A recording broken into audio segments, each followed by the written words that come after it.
regimen? You said you've already described it to be lengthy, but can you break it up for me a little bit more? And what was it exactly, and what did you think of it? Well, for the most part, I thought the training was really pretty good. I thought that that as much as they could, first of all, as much as they could, they tried to wean us off of our what our original thoughts. Although Hawaii was certainly a lot different from the Philippines. I think a lot of us, myself included, having grown up in the urban East, came to Hawaii and really thought it was the sticks. Thought this was about as rural as I've ever been in my life. And I sort of thought, to be quite honest with you, in my my naivete, that this is pretty much what the Philippines is going to be like. It's going to be tropical. It's however the trade winds are going to be coming, and so and that I would sit down at night, and I was never a big, even though I grew up on the East Coast, I was never a big seafood eater or whatever. But in Hawaii, would sit there and have a little piece of tuna and some green beans and a scoop of rice, and I thought that was I was a mashed potatoes and gravy guy, and I thought this was really exotic food here, and I'm thinking, boy, I'm adapting to this real well, I don't care for this white rice, doesn't have a lot of flavor, but it's okay, and so I'm thinking I'm adapting really well, so they might have been able to do, I don't know whether they could have done a better job of acclimating us to what it was, or introducing us to what it was going to be really like. I don't know. I thought the cultural studies. I thought Father Bishop Claver, some of that was, I thought, just terrific. I thought it was really very, very good. I don't know what they could have done. There was an awful lot of language. It was just almost probably half of what we did was language. Every day. Given the problems that Americans in general have with other languages, I don't know whether they could have done it better or worse. I never got particularly fluent in Tagalog, one way or the other. That was probably a shortcoming, but that was probably a cultural shortcoming on our part as opposed to what they were trying to do. I remember, I don't want to interject too much here, but I remember them, the language instructors, allowing a lot of questions and a lot of objections from the volunteers about how they should do it and why they should do it. Do you remember that? I just remember the language instructors as being, and I don't mean this derogatorily, but they weren't really teachers. They were a couple. One, Vanjie Wise, a very attractive Filipino lady who was married to a former volunteer. She was terrific. She had a great personality, but she wasn't necessarily a teacher. And some of the others were, I don't know what they really did. They were locals, I guess, from Filipinos in Hawaii who were hired for the summer or whatever to teach, and they weren't really teachers. Now, whether that made any difference, it probably wouldn't have made any difference to me if they had an absolute, Tagalog teacher there, because I was not good at it. But there was an awful lot of time spent on language, and I didn't learn very much of it, and quite honestly, I didn't know too many volunteers. In fact, I can't think of one who actually was fluent, and maybe there was, but I can't think of anyone who was really fluent. There were certainly people who were more adept than I was, but not a heck of a lot either, to be perfectly honest. So, but again, but we were lucky in the Philippines. I don't know what it would have been like if we went to a country where the Philippines, English, or pidgin English anyway, was the basic national language, and you could pretty much go wherever you wanted and get by, which made it easier not to get into the language. But I think in terms of the educational aspect of the training. Let me ask for one more thing about the language. Do you remember that there was a particular degree of proficiency that we were to obtain? Oh, I guess there was. I think again, now that you mentioned that, I think there was some sort of test that you had to pass at the end, if I'm not mistaken. I may be wrong about that. I think you had to demonstrate some proficiency, but clearly it didn't have to be an awful lot because I didn't have an awful lot. So when you left to go to the Philippines, knowing what you did about Tagalog at the time, did that worry you? Did you think about that at all? No, it really didn't worry me. I mean, was that because you understood that a lot of the Filipinos, and especially all of the teachers, already spoke English? yeah, I mean, and we all knew that the education was done in English, other than the first and second grade, and most of us knew we weren't going to be, I mean, the biggest shock that I got when I got the training was when they said I was going to be a modern math teacher. I mean, okay, tell me about that. Well, because, you know, I majored in history, you know, and I took I had to take at least one, I took a biology course in my freshman year because you had to take at least one science to graduate. I didn't take any math courses at all in my college career, and you know, and when they said I was going to go to the Philippines and teach, I mean, I said like history or English or civics or whatever. Math wasn't even on the agenda, you know, and so I was actually just shocked. Now, obviously, it was elementary school math, so it wasn't like it was algebra or trigonometry or something. But I have no. Again, that was not disconcerting, but it was puzzling. I mean, how somebody with a total non-scientific, non-mathematical background would be teaching modern math as opposed to English as a second language or something like that. How that decision was made, I have no clue. But it was made obviously long before we got to training. So that was. Did you know what modern math was? I had no idea what modern math was. I didn't have a clue as to what modern math was, and again, that sort of it didn't take, you know, because it was also exciting and also new, but you just sort of wondered. It did make you sort of wonder what you're actually going to be doing over there, and I understood the concept that we would be teaching teachers and doing workshops and things like that. From the beginning, you understood. Well, not from the beginning, but more toward the end, I sort of understood that was what was going to be, and that wasn't exactly what I thought that I was going over there for. But by the same token, that was exciting, and so I was willing to do whatever they wanted me to do. Although to this day, you know, modern math was not.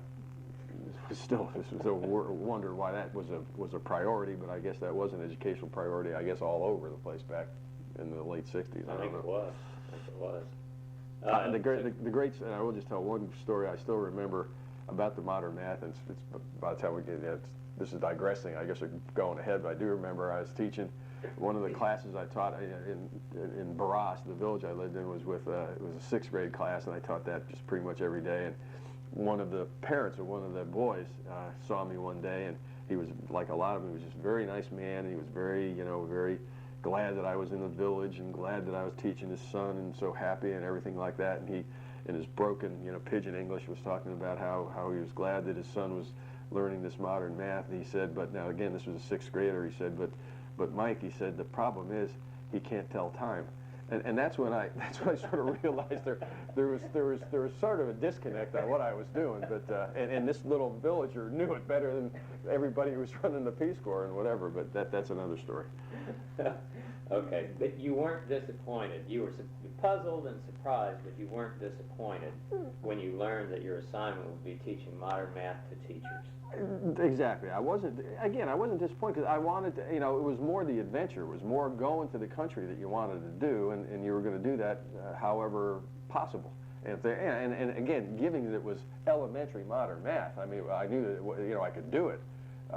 It just seemed to me funny that they selected me to do that when I had absolutely no modern math background. Although it was interesting, as I recall, that the vast majority of volunteers, now there was modern math and there was English as a second language, and I don't know whether there was that, but the vast majority of people were into modern math, and there were very few who were teaching the English, and I don't know whether there was anything else. So I can't remember if there was anything else. And you know, and again, that obviously must have been a huge priority with the Filipino schools at the time. Okay.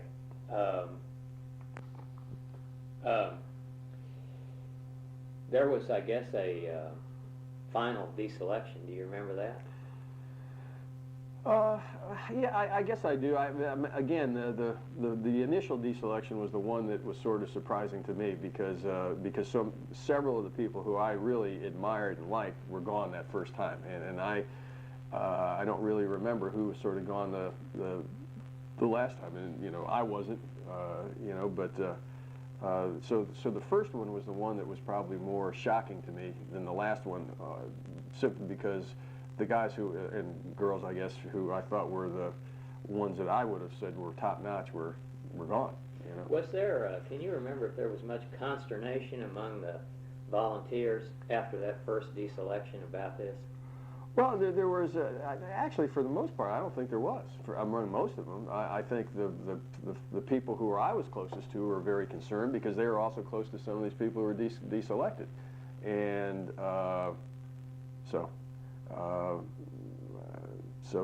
but in terms of the rank and file, no, I don't think there was. At least I didn't sense it. But. Okay. Let's see. How long did the training last in Hawaii? Training lasted, again, about 3.5 months. We got there in early June, maybe early to mid-June, and I think left at the end or mid to late September.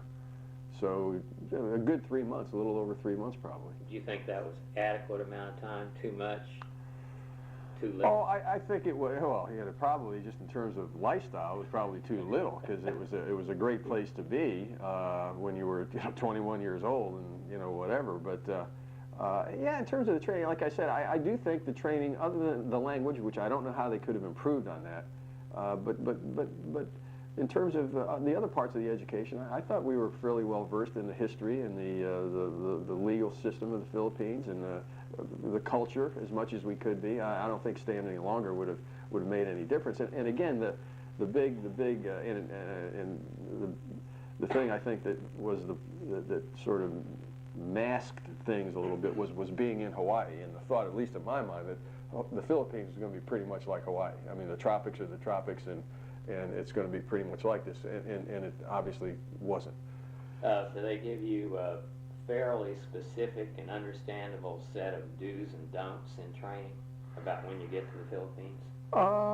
Yeah, they did. They did give us. I remember they did take all the boys aside and gave us the little. Here we are. We're a bunch of 21, 22-year-old college boys who thought we were big stud muffins and whatever, and did tell us a little bit about the culture of the Philippines, and did tell us about some of the things that the trouble you could get into with some of the Filipino ladies and that sort of thing. To be very, that I don't think any of us had really been around bar girls and things like that, and they told us, and that was sort of interesting. I mean, again, it was a good education. I mean, it did warn you about some of that stuff.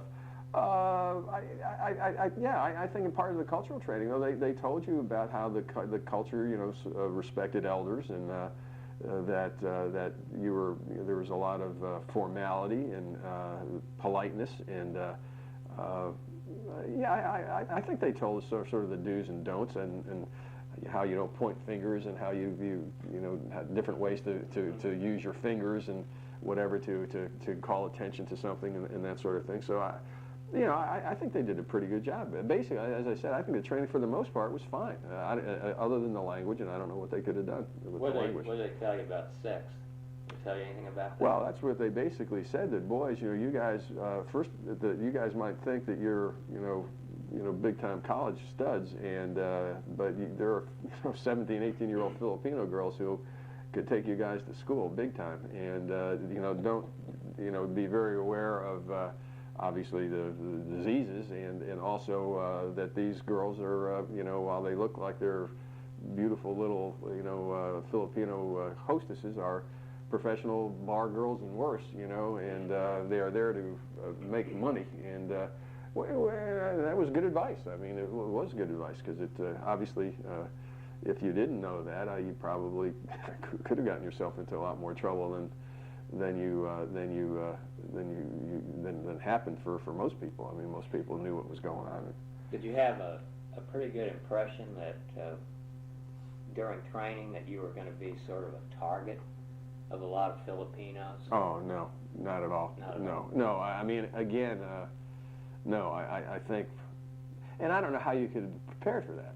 It was again it was just so different. I mean, Hawaii was Hawaii. It was part of the United States. It was certainly a tropical paradise, but it was not a third world country. And there was, and again, I don't know how.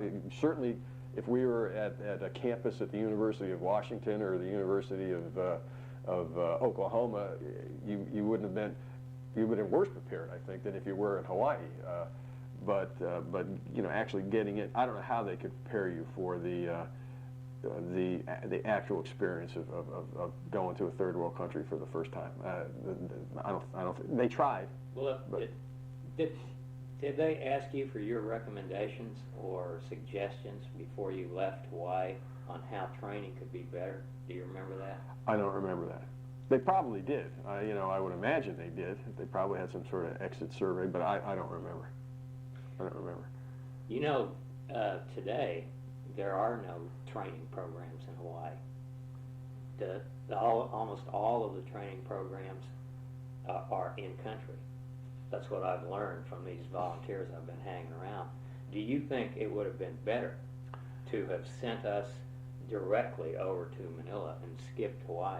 Probably it would have been, because again, you and I don't think it was Hawaii per se. Like it was any college campus we could have been on, would not have been able to prepare you for the real culture shock. I mean, that's all they talked about. They talked about culture shock ad nauseum, but until you experience it, it's you don't know what it is, and that's where probably in-country training would have been better in the long run, I think, than the experience that we had in Hawaii, because it was just so radically different than the actual country itself.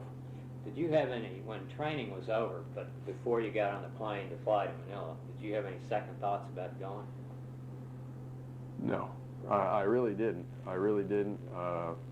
We had actually gotten to Honolulu, and we did sort of party a little bit, and so by the time I got on the plane, and I knew it was going to be a 13 or 14-hour flight, I was pretty tired.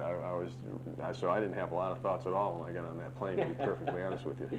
You don't remember that flight? Oh, I just remember the flight as just being awfully, awfully long, and the longest flight I'd ever been on in my life, and pretty boring. And again, if I remember, we left like at 3 or 4 o'clock in the morning. It was pitch black. Maybe we left at midnight. I can't remember. It seemed to me we left it was dark, and we were flying all night. It was like flying in the darkness, and so the flight per se, I don't really remember very much of at all, because I probably slept or read, or I just remember it being dark. Okay, let's talk about the arrival then in Manila. Tell me about that. Well, that again, that's where I don't think anything would have prepared you for the absolute culture shock. I mean, it was just absolutely amazing. I to this day, I can remember we landed at the airport. It was we taxied, and we got to the airport. First of all, we were walking off the plane, and as soon as you walked off the plane, you knew you weren't in Hawaii anymore, because it must have been 96 degrees and higher, with humidity it was perfectly sunny, but the humidity had to be 85%, and you just began to and most of the men and women were all dressed nicely. I mean, everybody, the boys had suits and ties on, the ladies had nice dresses and whatever, and suits, and walking in, and just again walking into the airport for the Manila International Airport, where there were barefooted people and chickens and pigs and just what appeared to be absolute chaos. I mean, just total chaos, with just an unbearable heat. And then we got on the Filipino buses, with the wooden chassis, with no windows but the slats, the open windows with the slats that you could put up. We got on those buses, and the heat was just oppressive, and I sweated. I just looked down at myself, and I had totally sweated. I had through my suit jacket, and my pant legs were through the knees were sweating, and I looked at several of the these ladies who you don't expect, who were just absolutely just perspiring through their dresses, and it was just amazing. And then we got on we left the airport and started to drive through Manila to the hotel where we were staying, and I finally understood what the term "the teeming masses of Asia" meant. I mean, it was I have never seen. I mean, so many people. I mean, I went to college in New York City, and I'd never seen anything like this. It was just the traffic. It was chaos. I mean, the traffic was going every which way. People were honking horns. The people were just crossing the street willy-nilly. I've never seen anything like it, and we were just. I don't think anybody said a word. I really don't think anybody said a word on the bus I was on, and it was total. I mean, you understood what culture shock was, and there was no way they could have taught you that. No matter where they did it, they couldn't have taught you that. It was unbelievable. So would you say that everybody on that bus was stunned? Oh, it was incredible. Like I said, there was total silence and a lot of perspiration. It was just pouring off people, men and women, and it was just incredible. Do you remember getting off the bus and walking to the hotel and what that was like? I do remember pulling up to the hotel and yeah, a little bit, not an awful lot. Besieged by little kids. I don't remember that so much. I guess I don't really remember that all that much. I just remember getting to the hotel, and I'm pretty sure it was air conditioned, and that was a big plus. Okay. So I guess you spent a couple of days in Manila, and what did you learn during that time? Let's pull back a minute, because I didn't give you an opportunity to tell us about the weekends that you would, the weekends away from the training site. You said that you considered that to be kind of a valuable experience, even though it was a lot of fun. Can you elaborate a little bit on that? Well, there was first of all, it was just, again, back in the day, I guess things you wouldn't even consider doing now, but you would be able to hitchhike around the island, and you would literally hitchhike and meet people from native Hawaiians, villagers, fishermen, whatever, to tourists. So you just met a cross section of people, and you had an opportunity to experience the Big Island, which geographically was the top. Was incredible. I mean, you had a desert on one side, you had a rainforest on the other. To the north, you had a huge ranch and active volcanoes and a black sand beach. It was just absolutely incredible. It was like the things you'd absolutely never ever seen before. Who wouldn't want to see? Yeah, I mean, absolutely. I mean, it was you were, I think, remiss by not doing it, and then by meeting some of the people, like one of the real things that I remember is we were able to go to invited to a real Hawaiian wedding, Hawaiian Filipino wedding with I think it was Leo or Leon. I can't remember his name now, but I think he was one of the teachers, if I'm not mistaken. Language teacher, and that was just great going to. I'm trying to remember exactly in my mind, but there was I don't know, it was a shotgun marriage or whatever, but the bride did not appear to be all that happy, if I remember correctly, and it was really just sort of quite unusual, but it was an awful lot of fun, and it was something that culturally you'd never even seen before. We would again go to spend some time in on the various beaches where you were body surfing and just literally sleeping under a palm tree, which was just as the waves were breaking and things like that. It was just absolutely terrific.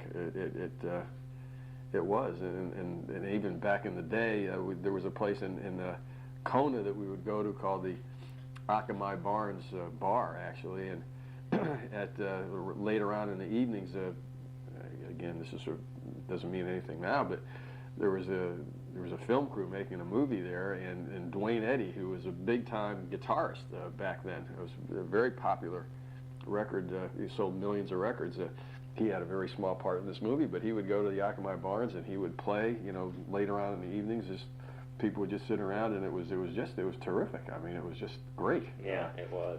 And so I wouldn't those were great experiences, and I really thought that was for me a major part of the learning experience for me, and I do think some of the folks who didn't do that, and the majority really didn't. The majority of people sort of stayed around the camp, or whatever you want to call it, the base.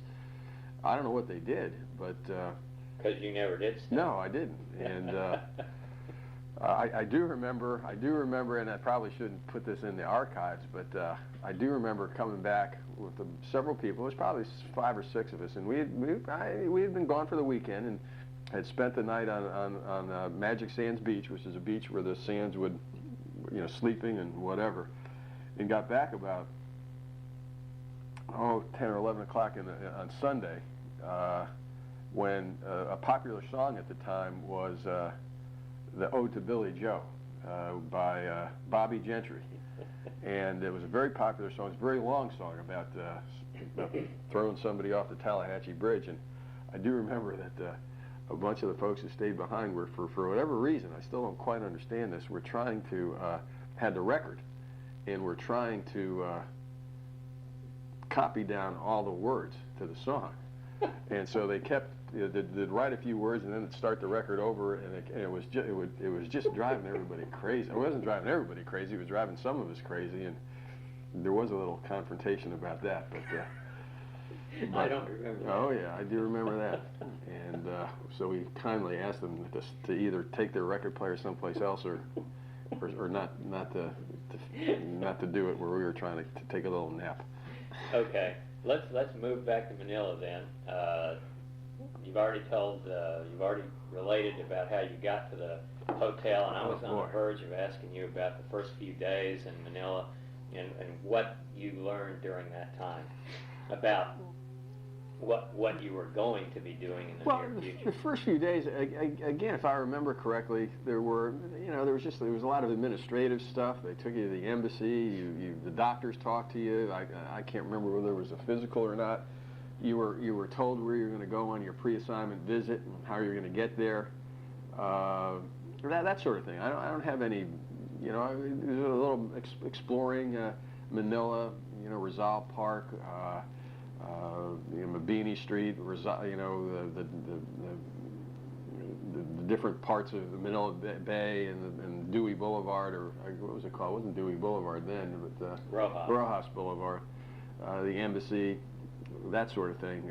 So those were really what I remember about the first 2 or 3 days, and then after that third or fourth day, then you went on your pre-assignment visit, and. Were you still sort of, when you get out and start exploring Manila those first few days, was it still kind of stunning for you, or were you getting acclimated? Oh no, I mean it was all just so different. I mean, and again, that's when you started to realize that you were first of all you realized that World War II, even though it was 1967, that World War II wasn't all that far away, because everybody called you Joe. That was the first thing you realized. You were G.I. Joe, but everybody called you Joe. You certainly weren't prepared and had to get used to the little street urchins who would be coming by to sell you gum or bananas or candy or cigarettes by the stick. Just constantly, or just flat asking for money. I mean, just asking for money. And it was disconcerting in a way, because clearly we were young and naive, and probably in hindsight some of these little urchins were veteran street hustlers whatever, but at the time we didn't know that, and you wanted to help them, and you sort of felt badly that you couldn't help all of them. So yeah, I mean it was really just sort of amazing. I mean, just trying to get acclimated to all that. The other thing that was interesting, and it really carried out through the whole time that we were there, was if you took a cab. Almost without fail, it was incredible. But I mean, almost without fail, you'd get into a cab, and the cab drivers were just pimping for somebody. I mean, it was just absolutely incredible. I mean, every time you got into a cab, you were asked if you wanted a woman, and it would get to the point later on where it was just ludicrous. I mean, to the fact that some of them would show you pictures of obviously Filipino movie stars and things like that. Or one guy actually said that he could fix us up with a Peace Corps girl, which was just absolutely incredible. But those things, you never got used to a lot of that. It was just. But you're right. It took a long time to get acclimated. There's no question. How else did you get around Manila those first few days? You didn't always take a cab. No, there's a lot of walking, and then using the other forms of transportation, which were the which were the jeepneys, which were just amazing. You know, the little makeshift jeeps that would, they were all World War II chassis with their bodies with a wooden, wooden thing built on the back of them that would seat probably 8 or 9 people. Well, it would seat about 8 people, but you could get 12 to 15 people hanging on them in all sorts of directions. And again, just fascinating. I mean, how those things worked and how you could pretty much get wherever you wanted to go on a jeepney for almost no money. Or I'm trying to remember what they called the little motorcycles with the sidecars. Tricycles. That was another very inexpensive way to get from there, just little Hondas or Super 90s, or not even that, with a little sidecar on them, and they'd take you wherever you wanted to go. I mean, it really was sort of amazing. I mean, no question about that. But there was a sense in the beginning, was there, of disorientation? Oh, well, all the stuff was there. Yeah.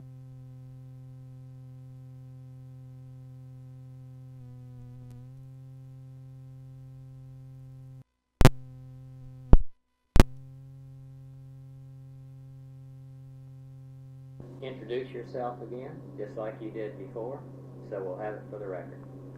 My name is Mike Sulzycki. I'm speaking from Oklahoma City, Oklahoma on Saturday, February 21st, 2004. How do you spell that last name? It's Sulzycki. That would be a Polish name? It's a Polish name. Actually, as I said to many people, I'm a little bit of everything. I'm actually a quarter Polish, a quarter Russian, a quarter German, and a quarter Irish. And of those 4, which do you claim first? Actually, well, with a name like Sulzycki, you have to claim the Polish one first. So I'm basically Polish and Irish. Okay. What were you doing a year before you entered the Peace Corps? A year before I entered the Peace Corps, I was in college in the Bronx, New York. What college? I graduated from Fordham University. It was a Jesuit school, and I was actually basically totally educated in the Catholic system, the Sisters of Mercy in grammar school, and the Jesuits in high school, and then the Jesuits again in college. Why did you decide to go to Fordham?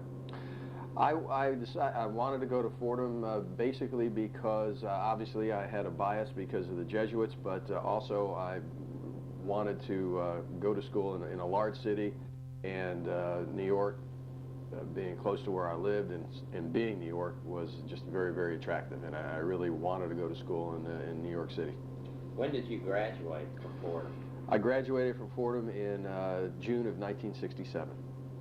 Okay, so the year before you joined the Peace Corps, you were going to school. I was going. Fordham. I was yes. I was a year before. I was a junior, and then completing my senior year in college. What were you majoring in, and what did you want to be? I was majoring in history, and quite honestly, I didn't really know what I wanted to be. I knew I wasn't going to be anything in the sciences because my proclivity really wasn't there. I had toyed with. Thought a lot about law school, although again, there was not I didn't necessarily, it wasn't like I was driven to be a lawyer. It was just sort of something that was out there if I didn't go to graduate school, and also in the back of my mind perhaps was teaching. But what kind of teaching? At the time I really thought high school might be the place I might want to teach. But again, I to be quite honest, given the times and whatever, I did not have a burning career goal to be a lawyer, to be a teacher, to be a whatever. I was still sort of searching. Okay. When did you first learn about Peace Corps and consider it to be an option? Well, like anybody back then, I first learned about the Peace Corps through JFK and his not only his announcement during his campaign about the concept of the Peace Corps, but then all the publicity that adhered to the establishment of the Peace Corps, the Sergeant Schreiber being named the first director of the Peace Corps, and all the other publicity, and certainly obviously Kennedy's dynamism, his speech, his inauguration speech, where he said, ask not what your country can do for you, but what you can do for your country. That certainly, I think, was on a lot of people's minds back then, and it made a big impression on a lot of young people. Again, even though I was not old enough to vote in the election that elected Kennedy, I was old enough for the first time really to become very interested in politics and our government and our country's place in the world. So that's the idea of thinking of the Peace Corps was probably back from the early 60s when it was first announced. Now, the idea of actually joining it probably didn't really germinate until my sophomore, junior year of college, when I started to think about, well, this is going to end here pretty soon. What do I want to do? And as I said earlier, I really didn't really know what I wanted to do. I didn't really, down deep, really want to be a lawyer, and that seemed like one of the options, one of the major options for me. And so in the meantime, I thought, in addition to looking at various graduate schools, I applied for the Peace Corps. What did your, so you were thinking about this as far back as your sophomore year in college? Yes. What did your friends think about it when you float this idea about maybe I'll join the Peace Corps after I graduate? Well, back again, given the time, everybody, it was not an unusual idea. The Peace Corps was it still had a lot of glamour to it. There was a lot of adventure to it. And again, given the times were changing. I started college in 1963 at a Jesuit Catholic college where coats and ties were required in class, where there were curfews, fairly liberal, but there were still curfews in terms of how late you could stay out at night and weekends, that sort of thing, how many classes you could cut. In fact, the seniors, actually, when you went to philosophy class, seniors wore these little black robes, sort of, which are quaint now, but it was, that's the way it was. Well, by the time, by the end of my sophomore year, things were beginning to change radically. I mean, the whole issue of Vietnam has started to come to the fore. Civil rights has started to, it became a very, very real issue. Women's rights to a certain extent, and students' rights were a very big issue. And so a lot of people who had definite plans in their freshman year all of a sudden realized that things weren't as definite, as clear-cut as they thought they were. And so times were changing. And so that's why the idea of a Peace Corps was attractive to a lot of people, and wasn't foreign. When you would mention it to people, it was pretty much, well, well, I hadn't thought of that, but that's certainly an option. It was not anything radical. I didn't think among my friends or unusual. Did you ever know anybody who had been in Peace Corps before you were in? No, I knew no one who had been in the Peace Corps. And again, the Peace Corps by my senior year of college was only 3 or 4 years old, and so there really weren't all that many volunteers. The other part of the Peace Corps situation too, I think it did have to go back to the education and the Jesuit education, in the sense that you had a social responsibility. I mean, there was a responsibility to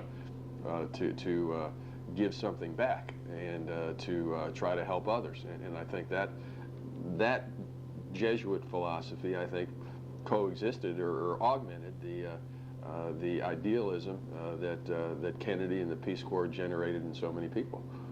Can you remember when you applied and why you applied specifically then? Well, I don't. Again, I applied because I thought it was an option. I wasn't crazy about my academic options. I wasn't really all that.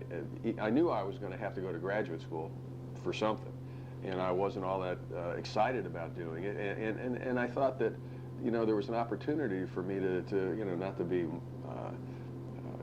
maudlin or whatever, but to do something good, to make a mark, and rather than go through the graduate school situation, which I wasn't really set on, I applied for the Peace Corps early in my senior year of college, if I remember correctly. And do you remember how you did it? Did you go somewhere? No, I don't remember how I got the form. I really don't remember how I got the form, other than I presume I got it in the mail. I don't remember going anywhere and getting the form. I presume, like with graduate school, I probably wrote off somewhere and said I was interested and got the form, and applied, and so that was early in your senior year? That was early in my senior year, and the one thing I do remember that was sort of interesting was that it was a fairly lengthy form, as I remember, and there was a spot there where you were supposed to list your preferences, yeah, as to where you wanted to go, and I did that. Do you remember what they were? I do remember that I believe my first two preferences were, I think there were three you were supposed to list, and I listed, I think no, I think I listed Africa as my first choice, South America second, and then the Philippines third, and I really listed the Philippines only because my father, who was a physician, actually knew apparently some Filipino physicians or interns or whatever, and had just, said, I understand it's a nice country, the people seem very nice, why don't you put that down? And that, I put it down really just totally as an afterthought, or, and that's where I ended up going.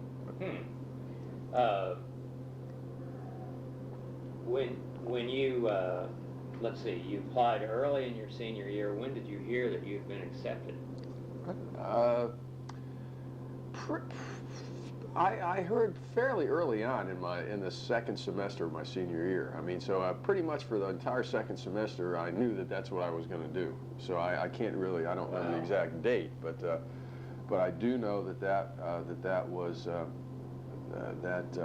You had a long time to prepare then, didn't you? I mean, if you were going to. Yeah, well, I just knew for a long time. I didn't really do any. Did you know that you were going to the Philippines then, or just? I'm pretty sure. Yeah, I'm pretty sure I did because I remember that it was definitely a third choice and an afterthought type of choice, and that's what I got, and that's where I was indicated I was going to go to the Philippines, and I was a little bit surprised at that because it was like sort of a third choice, and I didn't really know all that much about the country. The thing that was sort of interesting, just anecdotally, that how your life can really change and whatever, is that they did do the government did a background check on everybody who was going into the Peace Corps, and I lived my senior year. I lived with two other people off campus in an apartment in the Bronx, right near the Bronx Botanical Garden. And while we were no angels, we weren't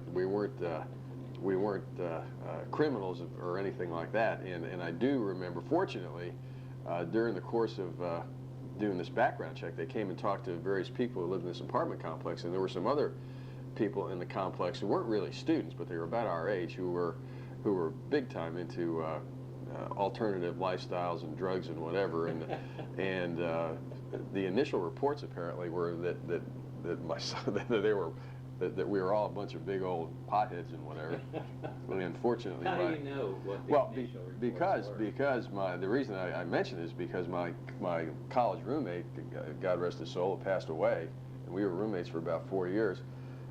He, during a break or time we were away, I was away, he was there and ran into, they found him, these FBI guys or whoever was doing the background check, and read this list of all these behavior, aberrant behavior patterns, and my roommate said, well, wait a second, this guy again is no angel, but he's not, he's not selling drugs, he's not into whatever.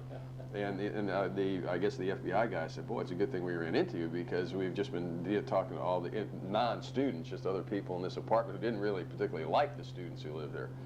And so he got that straightened out, and then they went out and talked to other people who knew me, and so that my whole life could have really changed when you really think of it, if they hadn't run into my college roommate that day. Fred Sullivan. Fred Boom Boom Sullivan. Yeah. That's right. Okay. All right. So when you got accepted, they told you were going to the Philippines. Did they tell you any more than that? Did they tell you were going to be a teacher? Yeah, I believe. Again, I'm trying to remember. I can't remember. I'm pretty sure they told me that I was going to be a teacher, and I don't remember when they told me that I was going to teach modern math, whether that was before or after I got the training, and I just don't remember. That was after. Was that after? Then I don't remember that. I think they did say I was going to be a teacher, and that about 2 or 3 days after graduation, we were going to leave. They sent me an airline ticket to. That's all it was, 2 or 3 days? Yeah, I graduated, I think it was like June 6th or 7th. It was right during the 7-Day War, and God rest his soul, Bobby Kennedy was the graduation speaker at my graduation, and gave a speech that had a lot to do with what was going on in Israel. And that was like on the 7th or 8th of June, and again, it was probably within a week or so that I was gone. I mean, you know, I went and they gave you the ticket to Hawaii, or you gave you the ticket to San Francisco, and so I was able to get out there a little bit early and spent several days out in San Francisco, and then got on the plane at San Francisco airport for Hawaii and the Peace Corps training. Let me ask about your perceptions of the Peace Corps before you got to training. After you were notified, did you do any research trying to know more about the Peace Corps or know more about the Philippines before you actually went? I'd be quite honest, I really didn't do any real research on the Peace Corps. There wasn't all that much to research. I mean, it was still fairly new, and there were, you know, I'd read an occasional article about it, you know, read about Sergeant Shriver and, you know, how it was in so many countries and whatever. And again, back then, the Peace Corps was still, I think, was still evolving. It was, unlike it is today, it was for the most part, it was a bunch of relatively young, inexperienced college graduates who were made up the bulk of the Peace Corps, and most of us didn't have any real marketable skills. So no, I didn't do a lot of research into the Peace Corps. I did some reading on the Philippines, but I pretty much figured that you know, once we got to the training, all that would be taken care of. So it was probably rather casual in my approach to it, I guess. How did you envision yourself in the Peace Corps before you got there? Did you have an image of what you'd be like, what it would be like? No, I really don't think so. I think I was really pretty open. You know, again, I thought I would, as a teacher, you know, I knew what teachers were in the States, and so I sort of presumed that that's, you know, that's how it would be in the Philippines. You'd be in a school in a very structured environment, and you know, with a curriculum that you would teach and whatever. But no, I didn't have a, you know, I was pretty much a blank slate, to tell you the truth. Okay. When you were on that plane going from San Francisco to Honolulu, the way I remember it was a charter. Yeah. Is that right? Yeah. Okay. So everybody that was on that plane was bound for Peace Corps in training in Honolulu. Right. Okay. Did you feel any sense of apprehension about meeting your peers?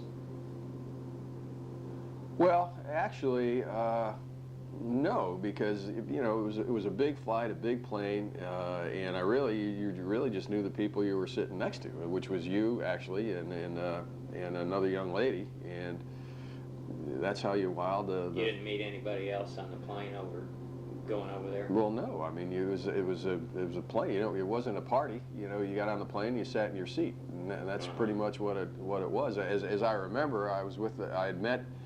I must have had. You know, my angst or anxiety or whatever it was, my Peace Corps, written on my face, because I was in the airport in San Francisco waiting for this plane, when this young lady, another volunteer, actually just came by and said, "Are you in the Peace Corps?" And I was like, "Yeah, I am." And so we started talking, and we continued to talk right up until the time was time to get on the plane, and we got on the plane, and of course we sat together, and then actually you came along and sat in the other seat, and that was pretty much it. I mean, didn't really get out of the seat until we got to Hawaii. Okay. Now we're going to talk about training and your initial impressions.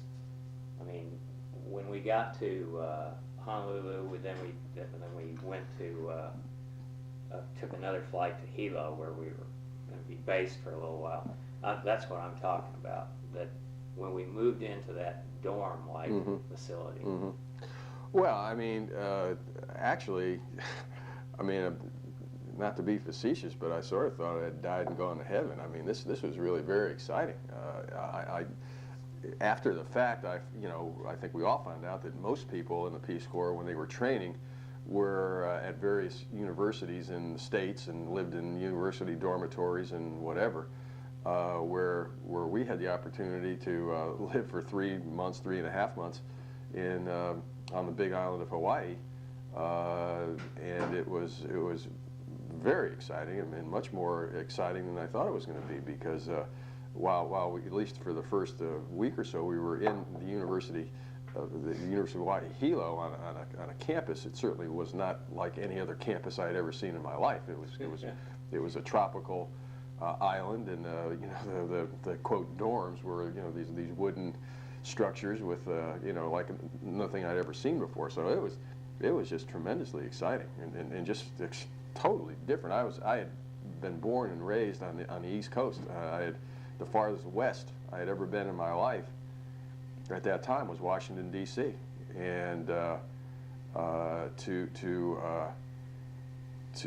see the water that I was used to was Long Island Sound, and to see this tropical island, and it was incredibly exciting. What about the other people you met? What were your initial impressions of the other Peace Corps people? They were all very favorable. I thought for the people that I met, I thought they were all, again, for the most part, virtually all of them, with just a couple of exceptions, were very young. They were recent college graduates. They were idealistic and smart. I thought it was just a great group of people. I was really impressed. Mm-hmm. How about with the staff? The staff, that's a good question. I haven't really given a lot of thought to the staff. I thought that that's a very good question. I thought the staff for the most part were, I mean, they certainly meant well. I'm talking about the initial staff now, not after we got to Pahal. Do you remember them at all? Actually, no. I don't really remember much. I do remember that when we flew from Honolulu to Hilo, it was awfully bad weather, and we got on a bus. It was, if I remember correctly, it was a stormy night, and we got into the dorms. There's some snafus and things like that, but I don't remember very much about the initial staff at all. Okay. What are your first memories after you left Hilo? After we left Hilo? Yeah. Where'd you go? Well, we went to, I do remember, one of the first things I remember is having everybody line up. We went to Pepiakeo, which was if I remember correctly, which was a school outside of Hilo, probably 7 or 8 miles in a fairly rural area. And I do remember people lining everybody up so they could get their shots on the veranda of the school. When we were just lining up and people were going through to get whatever shots you needed to get. And I also remember the bus ride. We took a bus from Hilo to Pepiakeo that was just absolutely gorgeous. It was, as I said, the Pepiakeo was in 7 or 8 miles outside of Hilo in a rainforest, and you drove through this rainforest and drove along the edge of the island where you could look down and see the waves and rock formations. It was absolutely gorgeous. It was almost like paradise. It was something like, I've never seen anything like that before in person. I was amazed. In that in the first week, let's say, did you ever have any nerves about whether or not this was going to work out, whether people were going to accept you and like you? Not in the first week, I don't think. I mean, I didn't really, no. The first week or so, I didn't have any nerves whatsoever. I mean, it was all orientation, getting to know people, getting into the routine of what they expected you to do with the language training and the history and the cultural training and all that sort of thing. It really wasn't probably until several weeks into the training that you found out, and I don't remember exactly when we were told or found out about the so-called deselection process or whatever, that you started to say, wait a second, what's going on here, and you didn't, I never really saw it as any kind of competition, which in effect it sort of became when you had to when you had that deselection process, which was still in my mind I just don't understand it. It was I don't know. Let me ask you this before we get to that. Was the concept of deselection, was that on into training a few weeks before that even came up, as far as you can recall? Well, I don't remember, to tell you the truth. I really, you know, it just seemed to me that after 2 or 3 weeks, you know, they got us all together and said, now, this is you know, these are some forms we want you to fill out. They don't really mean very much, but we want you to fill these out. And you started, you know, there were questions like, you know, who would name the 5 people you most admire, name the 5 people you least admire, name the 5 people you would most want to serve with and you would least want to serve with, name, you know, whatever. And I'm thinking, and I have to admit, the first, well, what's this all about? What does this have to do with training? Because for the most part, they were good people. I mean, you know, there are some people that you like better than others, and maybe a couple you just didn't like, you didn't get along with, but they weren't bad people. And so that was my initial question was, what's this all about? And then it became clear that these, you know, these subjective, in a way, popularity contests were determining, you know, who would get in and who wouldn't. And I just never thought that was a good way to do it. So there was some sense of competition after this was introduced. But did you know how to compete? Did you know what they wanted? Well, you know, no, I don't really think you knew what they wanted, because there were some people who I thought were just tremendous. I mean, who I would want to serve with and wanted to be like and liked very much, who were, some of them were among the first to be deselected, and I was shocked. I was absolutely shocked. I absolutely couldn't believe it. Now, I do remember there was a psychiatrist who had a pith helmet, you know, who walked around all the time. And I have to admit, you know, and subsequently having worked with physicians in the medical profession for a long time, maybe that was my initial reaction to psychiatry and my initial feeling of less than a lot of confidence in that particular science. But he worried me a little bit, only because he looked like a screwball. But as I said, initially, particularly that first round, there was one fellow that you and I both know, was a guy named Jim Warren, who to this day I thought was one of the sharpest fellows I ever met, was gone, and I was stunned. I just couldn't believe it. So it was like, who knows? I mean, what do they want? Who knows? Do you remember that day when those guys were deselected? Well, I can't remember like the minute, but I do vaguely remember like sort of going back to wherever we were and finding out they weren't there anymore. I mean, it was like somebody came and just whisked them away, and that's right. And I thought I didn't like that at all.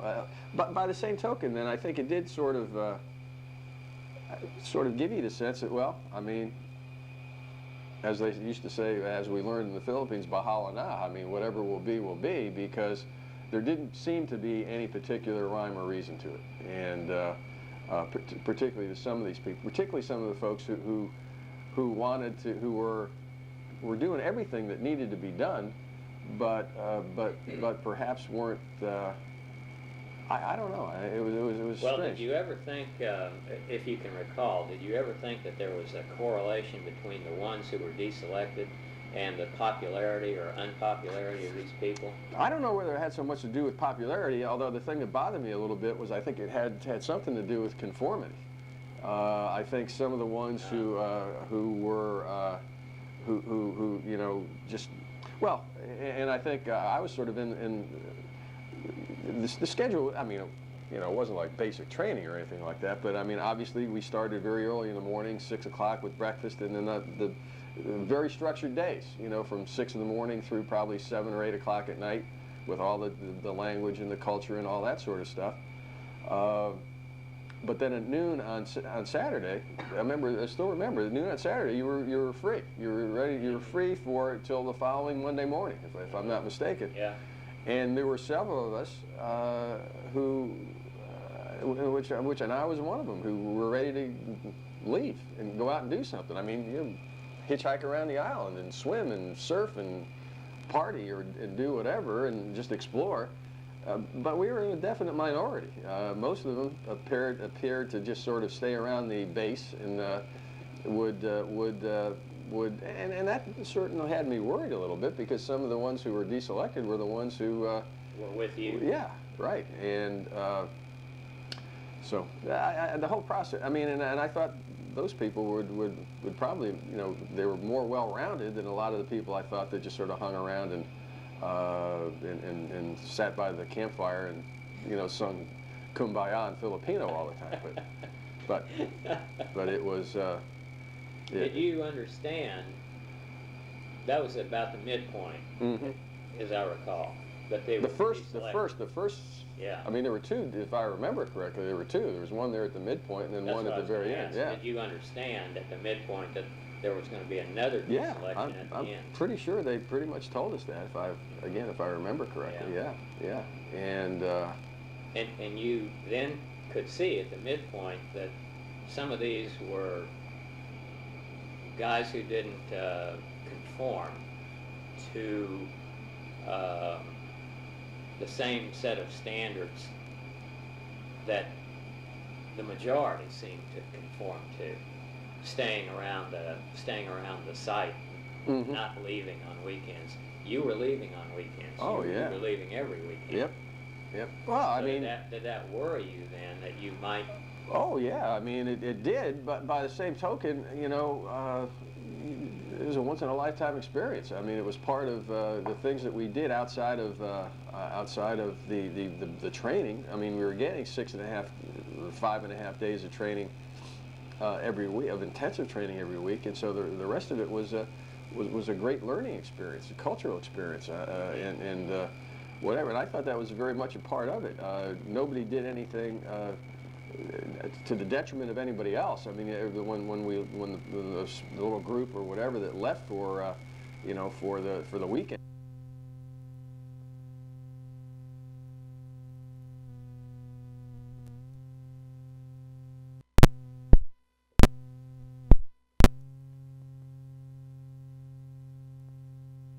To realize that there were people who were born, lived, and would die in that village, and never really been out of that village. I mean, literally, had never been out of this little village of 800 or 900, maybe 1,000. I don't even know if there were 1,000 people in that village. Probably less than that. But they were very, very happy. And as I mentioned earlier, you know, when they were very, it was just amazing to see how they would how you would entertain yourself, how they, you know, for any occasion they would have a program. That's what they used to call them, was a program, which would consist of speeches, both political and inspirational, and songs, more than anything, songs and poems and whatever. And they would be, people would be wildly entertained by all this. It was very pleasant to see. I mean, it really was. So it was that part of it was really very, very interesting to me, that you could, you know, that you learn that there's more to life than a lot of the creature comforts and everything else. And you know, so that was an eye opener for me. Did you feel like this was a regular job in the sense that you had to go over to the school, or you had to go to some school every weekday? I didn't feel. You felt that you had to honor your commitments, but it didn't feel like a regular job, simply because, and again, I think a lot of it came back to the modern math. I mean, it was like a lot of the teachers, principals, and whatever they were just thrilled to have a Peace Corps volunteer there. Mm-hmm. But I think a lot of them had their own not reservations, but just questions about modern math. Why they're, you know, there were other things. You know, they would ask me questions about helping them teach English and things like that, as opposed to modern math. But and you would help them at times, you know, whenever you could. But I think that was the question I think a lot of us had. Well, you know, it seems to me that this particular village or whatever certainly needs more than somebody teaching people basic arithmetic. And so in that sense, it was not a regular job. I mean, you sort of knew that this village was, teaching modern math at this village was not going to have any lasting impact one way or the other. By the same token, your being there, I think, was going to have an impact, because you learned a lot about yourself, and they learned a lot about you and America. There were so many misconceptions about America and Americans and everything else. What were some? that Oh, stand out? well, first of all, that everybody was rich, and that it was, you know, all the streets were paved with gold, and just by going to, you know, that everybody in really America was saying, believed it? oh, absolutely. I mean, most of them really did, you know, and So they thought you were a wealthy person. oh yeah, absolutely, absolutely. And compared to them, you know, we are, you know. I mean, there's no question about that, and we were sophisticated, but by the same token, it didn't make us any smarter, really, in the long run, and any happier than they were. And I mean, you can, as I said, you could see sometimes. You keep thinking about why some of these people were absolutely as happy as could be, and as satisfied as could be, and had nowhere near the advantages, the sophistication, the material things that I've been exposed to, but were certainly a lot happier than I was, and maybe more in tune with themselves and their environment than I was, or probably even am now, for that matter. Was this something that you realized then, or is this in Oh retrospect? no, I realized that then. I mean, it was I realized that then, because, you know, again, initially, the thought, again, being a sort of a young kid who was sort of wet behind the ears and thinking pretty cocky and whatever, at first thinking, who are these people? You know, how can they live like this? And it really didn't take all that long to realize that, wait a second, they sort of have something here. You know, I mean, there's... Why are they all so happy? That's right. Yeah. That's right. And you know, the sense of family that even back then we didn't have in the States. You know, that they had the extended family. They had the respect for their elders. They had again, didn't know very much of the language, but there was the word po, P-O, was which meant nothing really. Didn't have any real meaning except it connoted a respect. And whenever you spoke to anybody who was older, no matter what their station in life, they could have been a panhandler on the street or the president of the country. If they were older than you by a year, by a couple of months, you would say "po" when you were in. You would put "po" into your phrase to show the respect. Anybody who had a better station than you did, I mean, who was theoretically more important, you would use "po." Very, very important to them. The other thing that, again, we could use more of today, and again, I didn't know the language very well. I don't remember there being any real cuss words in the Philippines like we have here. I don't remember. There may have been. I just didn't know them. But I don't remember any like real four-letter words like we use four-letter words here. The only two things that I remember that were just as bad as anything you could say in any language, and the second worst one was if I remember correctly, it was "putong ina mo," which meant that your mother. Basically, it meant your mother's a whore. If you said that, that was fighting words. I mean, that was the second worst thing you could say to somebody. And this was really interesting. The absolute worst thing that would lead to blows was a phrase called "walang hia," and they would say that with such passion. I can't even imitate it. "Walang hia." When you said that, boy, they meant it. "Walang hia" meant you have no shame. Was the worst thing you could say to a Filipino, and you know, given what's transpired here in our country in the last 10 or 15 years, and not only politically, but even in terms of big business and whatever, the absence, that's a great concept. To this day, I think of that. You know, what if some of our leaders, some of our business, political leaders, had a sense of shame, had a sense that I'm not a bad person, I'm not. And I haven't done anything illegal, but I've really brought shame to myself and my family and my position and my job, and that's a great concept. And where did that come from? We don't have it, and we should. And you learn things. I mean, I realized that over there. I mean, that those were really good concepts. Yeah. And that's where you wish we could brought more of that back. You mentioned the president a minute ago, so I'll go that way.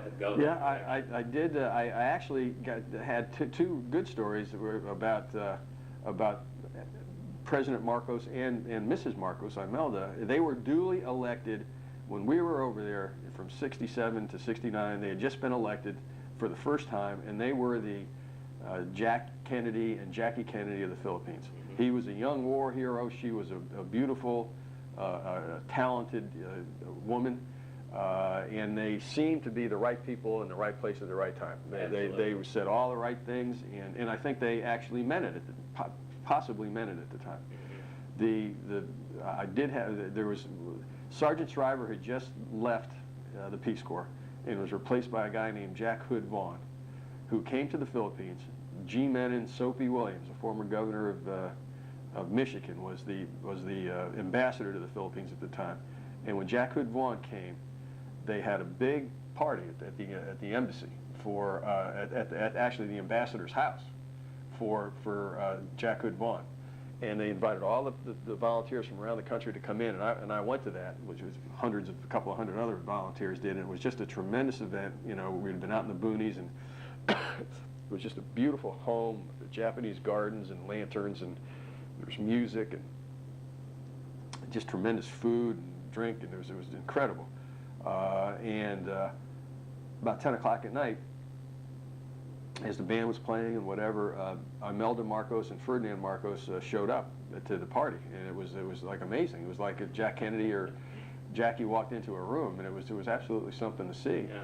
And then to top off the evening was Mrs. Marcos, Imelda, was actually dancing with some of the volunteers, and my one little claim to fame there was I was able to dance with Imelda to a local group that was playing the old Doors song, "Light My Fire," but it was quite interesting. And then on another occasion, because the mayors from my little province, Rizal province, were invited to Malacanang, which was the presidential palace, and so I went in the T-Bird convertible with Bayani Ferreira. Terrific. Oh, it was great. It was really great. And we went to Malacanang, and I was actually in their that version of the Oval Office with Marcos and probably about a dozen other governors. Oh yeah.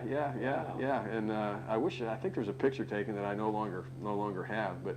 Of you and the Oval Office? Well, with the group. I mean, you know, with the group, and yeah, it was quite exciting. And again, that's the tragedy of, the old saying, absolute power corrupts absolutely, because he was quite a charismatic fellow who could have done, and so was she, and they could have done so much good for that country, and it just absolutely went the opposite way. And I have to remember, the other thing that was interesting too about that, the cultural part of it that they didn't prepare you for, and they probably could have a little bit more on that, was was the gun culture over there.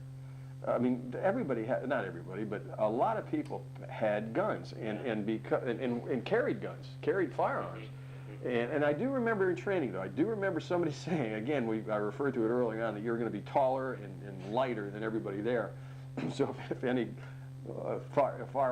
gunfire starts, duck, because you're going to be a target. I do remember somebody saying that.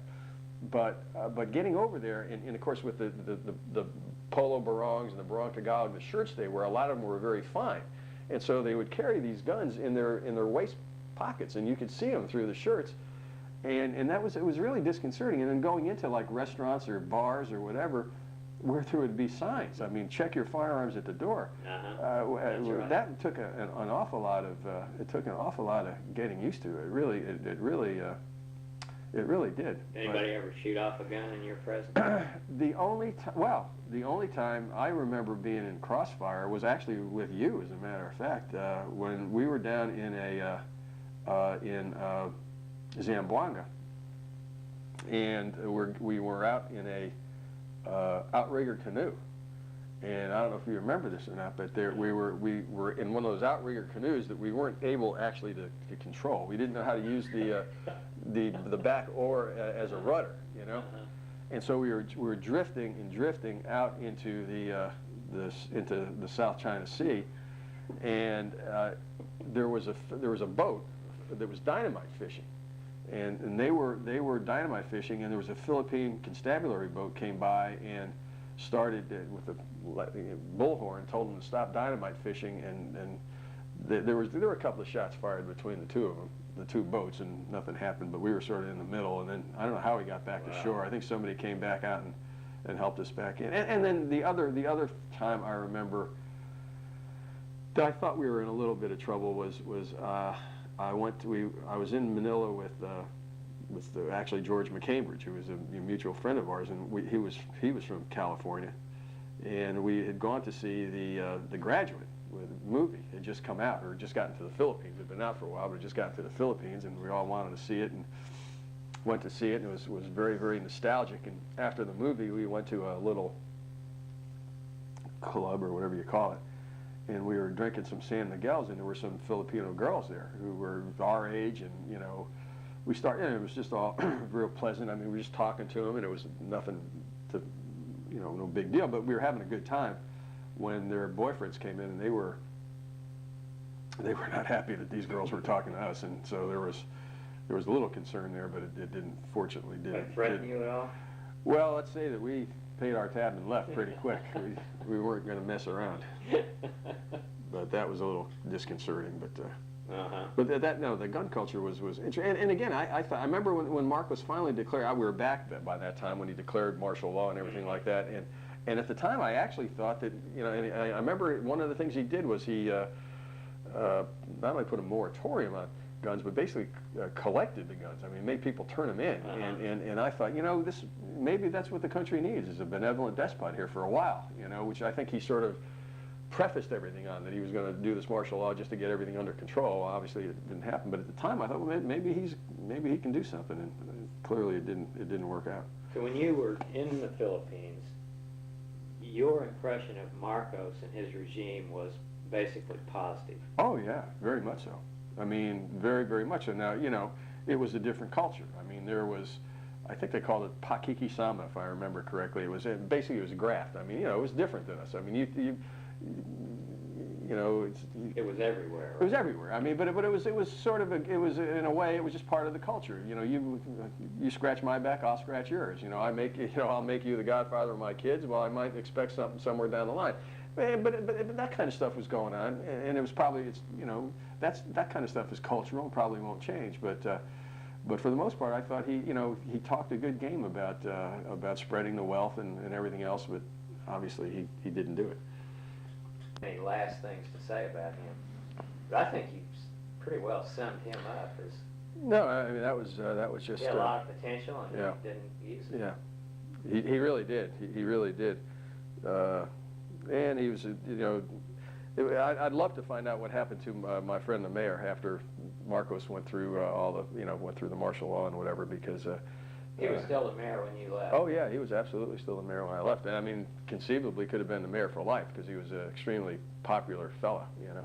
Did he ever want to involve you in any of his campaigns or anything like well, that? Well, he was really pretty. He was pretty. You know, he was pretty much of a shoo-in. Although, again, one of the sort of highlights that I remember, and this was political, was on one year. I guess the first year, I guess it was, or maybe the second year. I can't remember. On New Year's Eve, they had a huge program for the town. It was the whole town, and they had the program in the little town square, which is right by the post office, and they had an electric generator that generated the loudspeaker. And what they did was, in fact, and they had me on the program. I was supposed to sing "Auld Lang Syne," and George McCambridge, who was a mutual friend of ours, he was a volunteer in Pasig. He was visiting that New Year's Eve, so they had him on the program too. And the two of us were supposed to sing. I think we were supposed to sing "Dahil Sayo," which was because of you, and then "Auld Lang Syne." Well, they had a big dais where all the dignitaries, you know, on the program were on the dais, and of course they had me and George there, and the mayor, and the guest speaker was the provincial, was the congressman, who was the congressman from the province, and of course they had all the time. These programs would go on forever. I mean, because like hours. Oh, hours and hours, because people they loved to sing, and everybody in the village would almost get up and sing, and the politicians would go on, and we were sitting on the dais, I remember, and the congressman had a bunch of flunkies with them, and they had a bunch of they had bottles of Tanduay rum, which was like the local rum, and so as the program progressed, the congressman was getting a little antsy, and so he had one of his boys take fill a little glass full of Tanduay and a little Coke.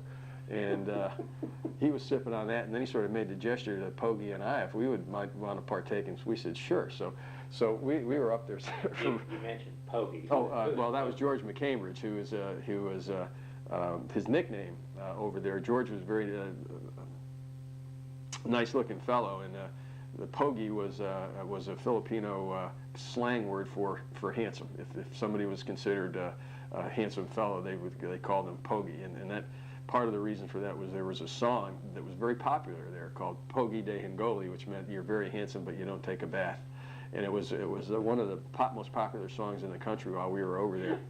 And the song ended with the girl who was singing the song, I still remember it, wailing Naspu Naspu Naman, which I believe meant something like, if you don't take a bath, then at least take a sponge bath. But George McCambridge was called Pogi. But we were up there on the dais, and the congressman was sharing his tandoori with us, and by the time we got up to sing Auld Lang Syne, we were really into the spirit. But it was great. I mean, it was absolutely a great evening. And then right at midnight, we got up and we sang Auld Lang Syne in front of the whole town. It was something that neither one of us will ever forget. And that was political. I mean, I think, as they told me in Barras, I was if anybody wants to see Barras and wants to see the church in Barras, there's a movie that I don't know whether you can rent it, called American Guerrilla in the Philippines. Made in 1951, starring Tyrone Power, which is actually a pretty good World War II movie. And the final scene is a battle scene that takes place at this church that it was built like probably around 1580 or something. I mean, it's an old church in the Philippines, beautiful old church.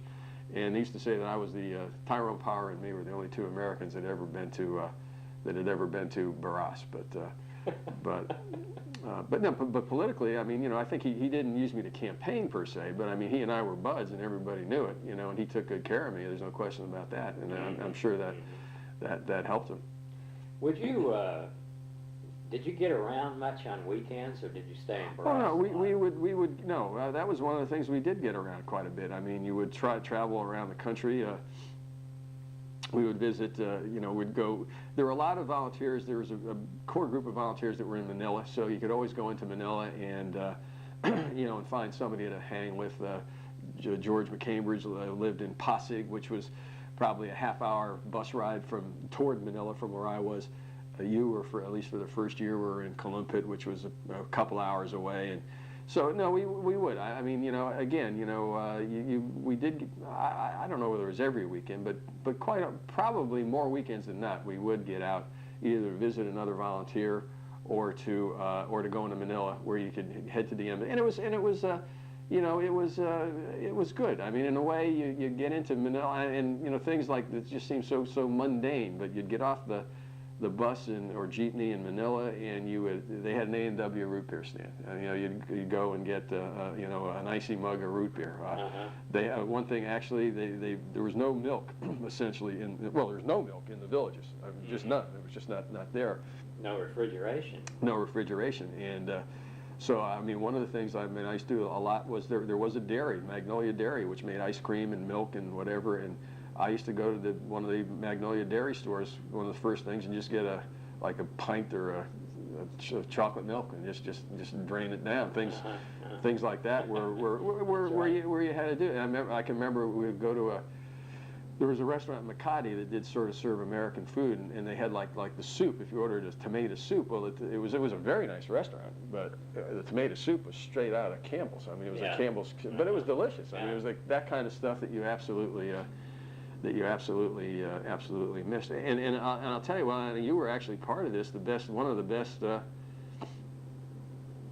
Thanksgivings we ever had was in retrospect was quite a weekend. We had gone on the volunteers in southern Luzon. There was a town called, I guess it was on the Bicol Peninsula, that where they had the Mayon volcano, which was at the time, I think it's sort of blown its cone a little bit now, but it was a perfectly shaped volcano. It was a perfect cone, and it was active.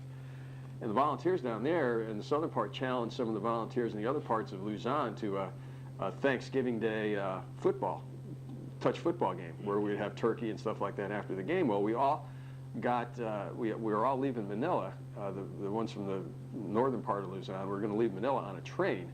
And it was like an all-night train ride. He left in Manila about 6 o'clock and got into Bicol the next morning at 8 or 9 o'clock in the morning. It was a long train ride.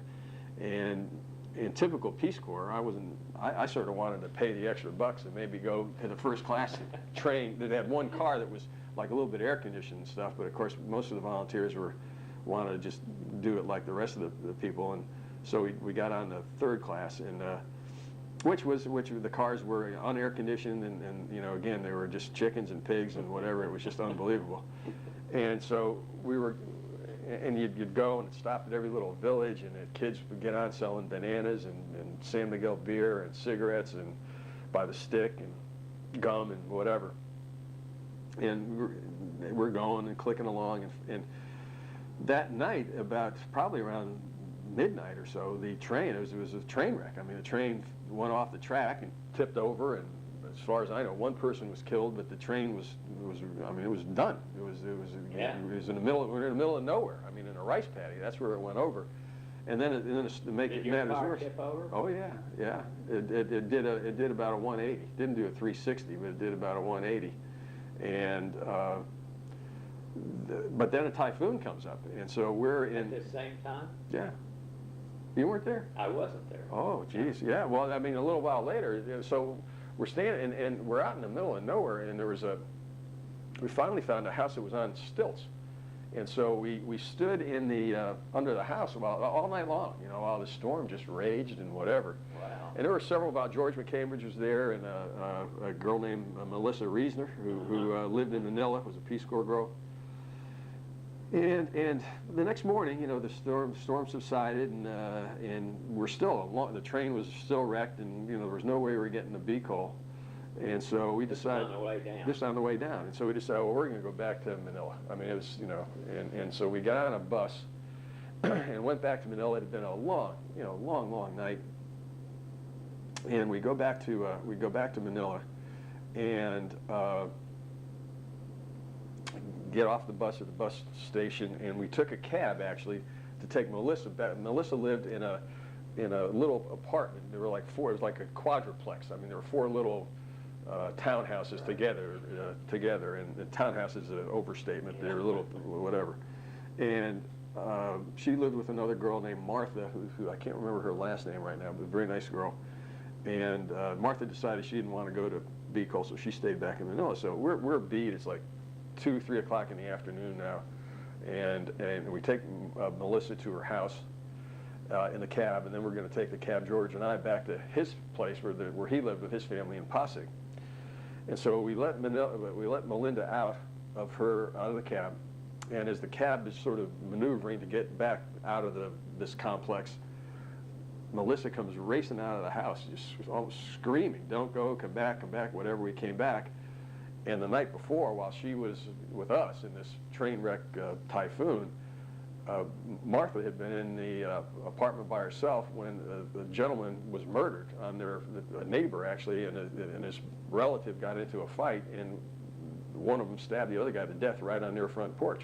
Wow. And so, you know, Martha was quite beside herself. And so what we did was we decided, well, they didn't want to stay there, which was certainly understandable, at least not that night. So we took them back to Pasig, and we went out to Georgia, and I can't remember exactly how it was, but my mother or somebody had sent a canned ham, which I had with me. I think we were gonna eat that or something in Bicol. Well, I had the canned ham with me. We go back to Pasig, and so we got the girl situated, and we told his family, and they were, oh, fine, you know, whatever.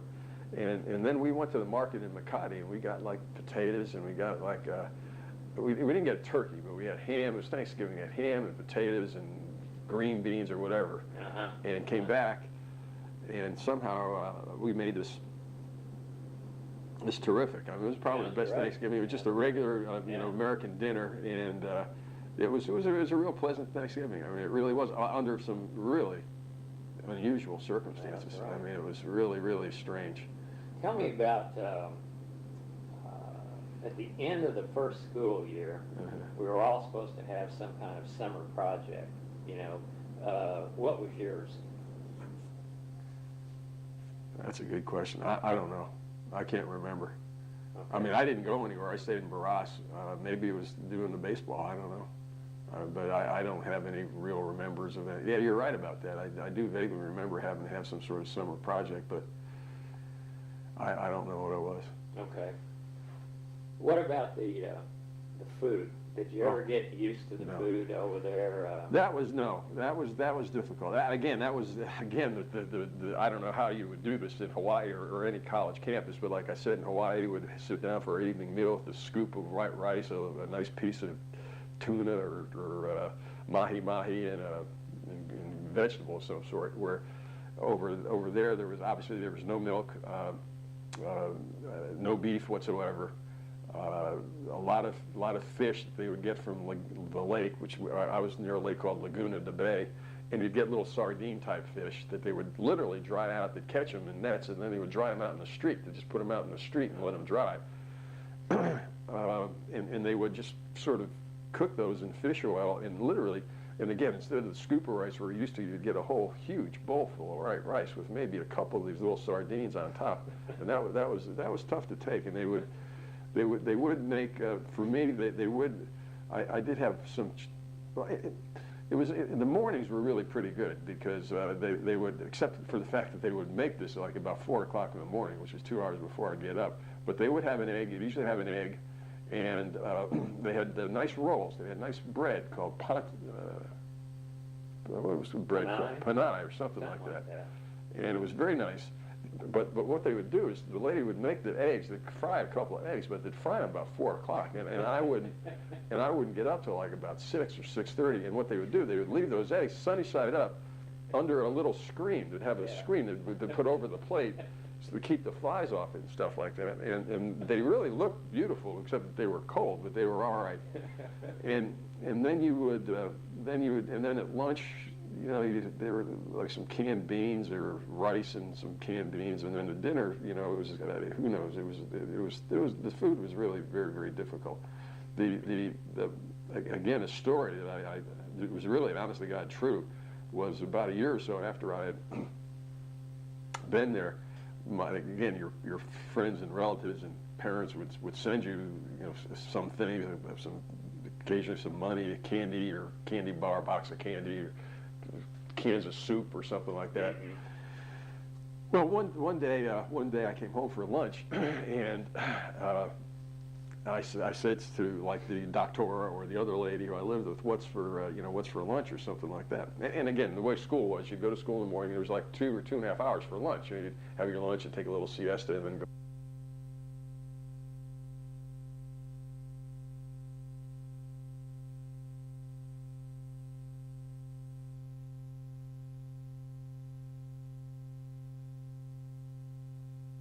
Hard was to get used to the lack of a better term, just the hours for lunch. You'd have your lunch and take a little siesta and then go.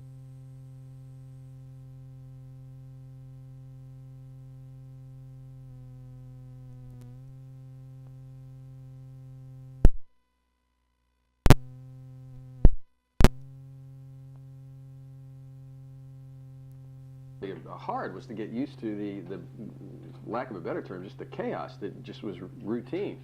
You know, I had spent 4 years in college in New York City, you know, which was as crowded a city as there is in the world, I thought, until I got to Manila. But even in New York, if you were heading north, you were on the left side of the sidewalk, and if you were heading south, you were on the right side. I mean, there was, you know, even though it was just the way you didn't. But in the Philippines, in Manila, people just sort of went wherever they wanted to go. I mean, there were really no traffic lights. There were, you know, you were bumping into people constantly.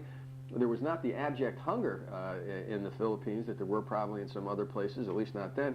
But still, it was very difficult because you would see little tiny infant little naked infant babies laying on newspapers on the street with a cup, you know, and no apparent no apparent parent around anywhere, and all that took you almost never got used to. You got used to it, but it was still disconcerting, and yeah, initially it was like it was shocking. I mean, it was this, and again, this was part of the culture shock that you couldn't have been prepared for. There's just no way you could be prepared for that kind of stuff. When you landed in Manila, did you know where you were going? Did you know your assignment?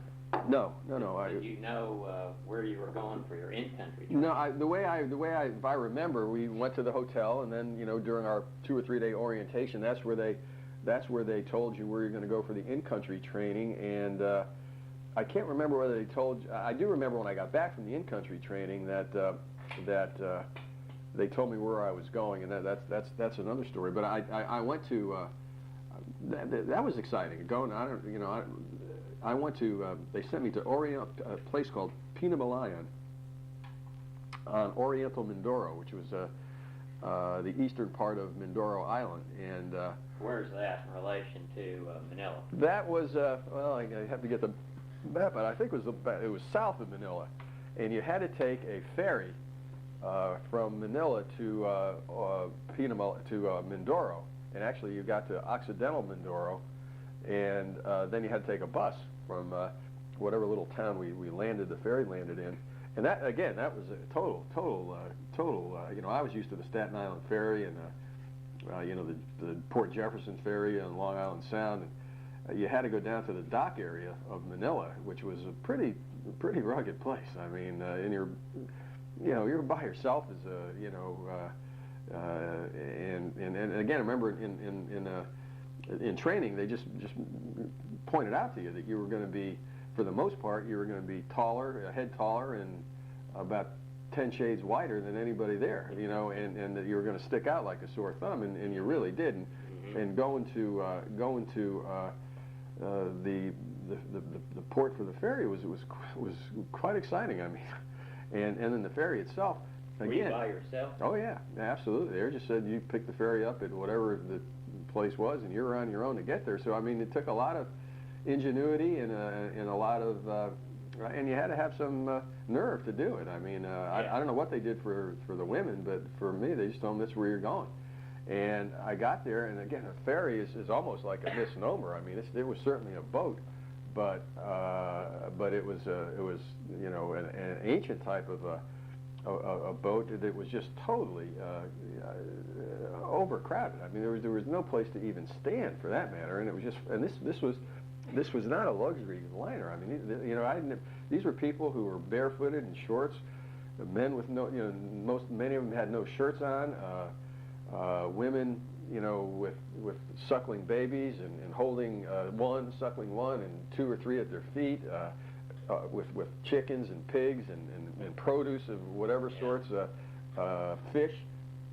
It was just incredible. It was absolutely incredible, and I do remember. And then I finally found a place sort of to stay, and I'm sitting there next to these two what turned out to be two Filipino constabulary members.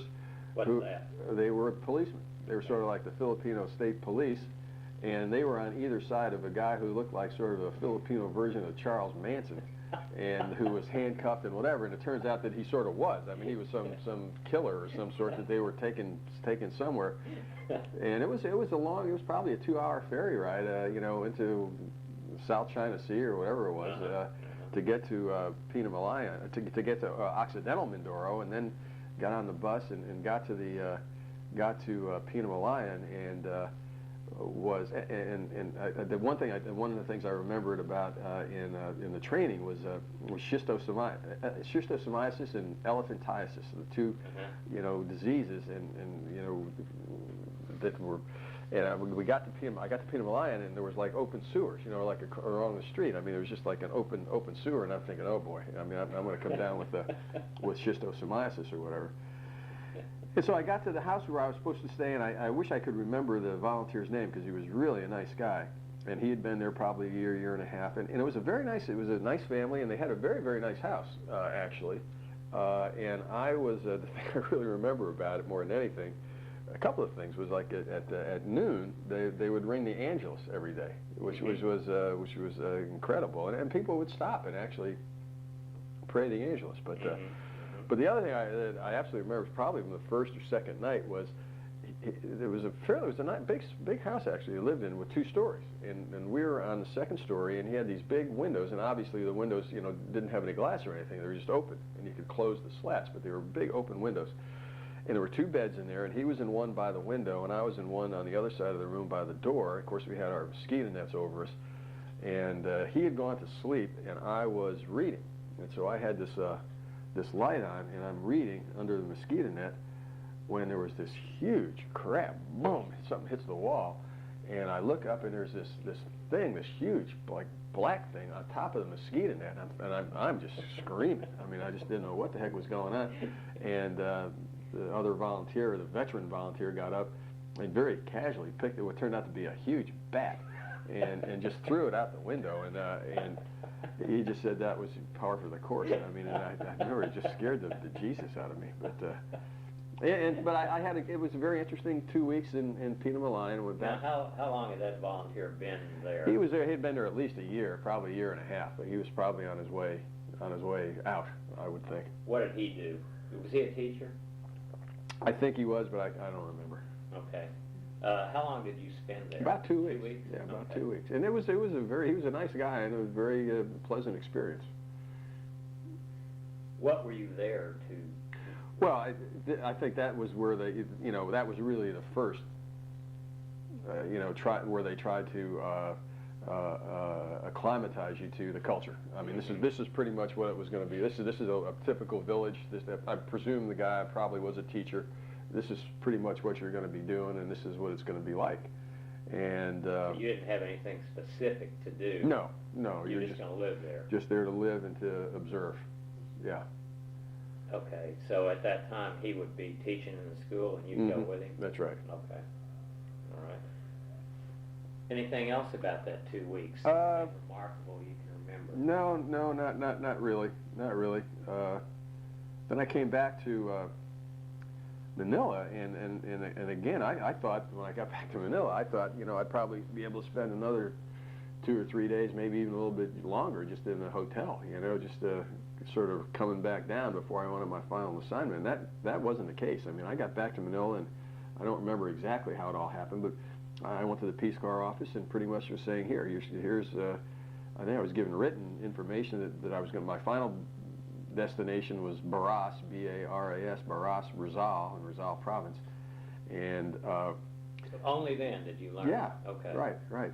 And that I was supposed to meet the principal of the school in a town, and it said on the slip on a town called Tai, and that I could take a jeepney out to such and such a place. The crossing is what they called it, and then get another jeepney or a bus into Tai, and at like noon or something they would meet me, in Tai. When was this going to be? Well, it was like the day I got there. I got back from Peter Malayan. I mean, there was no, not that I recall. Okay. And so you were to meet this guy at noon that day at the school in Tai. Well, I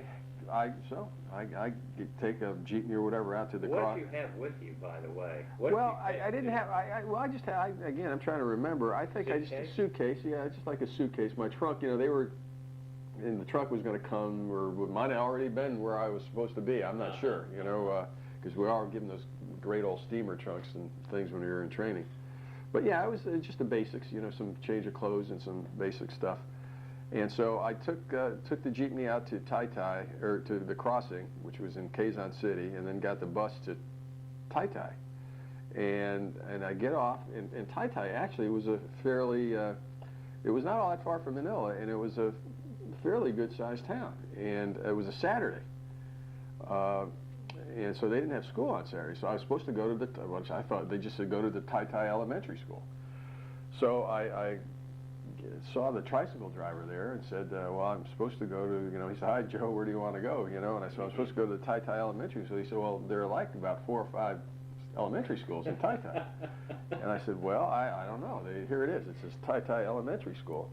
And so we went, he said, well, I'll just take you. And so we went to every elementary school. It was Saturday, and there was nobody at any of them.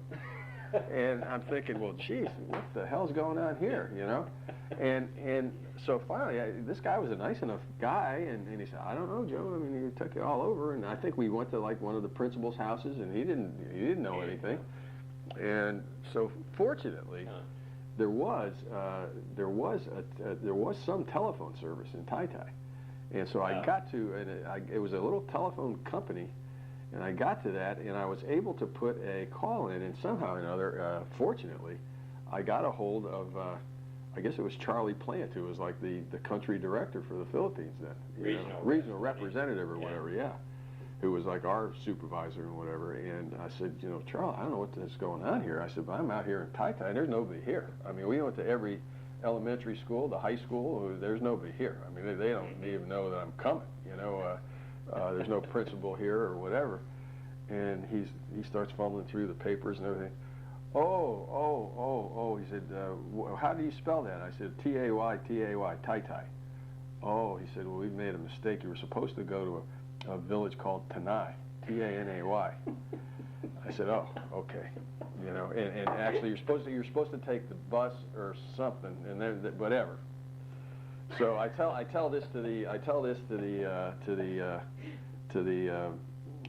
tricycle driver, and he said, oh, tonight, yes, doing it's there, it's farther away, and it was another like maybe half an hour, 45-minute ride back out into the boonies, and it was a little smaller town. They had one little elementary school, but before you got to Tanai, so anyway, he was nice enough, and I get on the bus. You know, I finally get on the bus that was going to take me to Tanai, and so by this time I'm just wondering what the hell's going on. And well past noon. Oh yeah, I mean it's just the middle of the afternoon, you know, and so I finally get. So anyway, we get the town before you get to Tanai was actually Barras.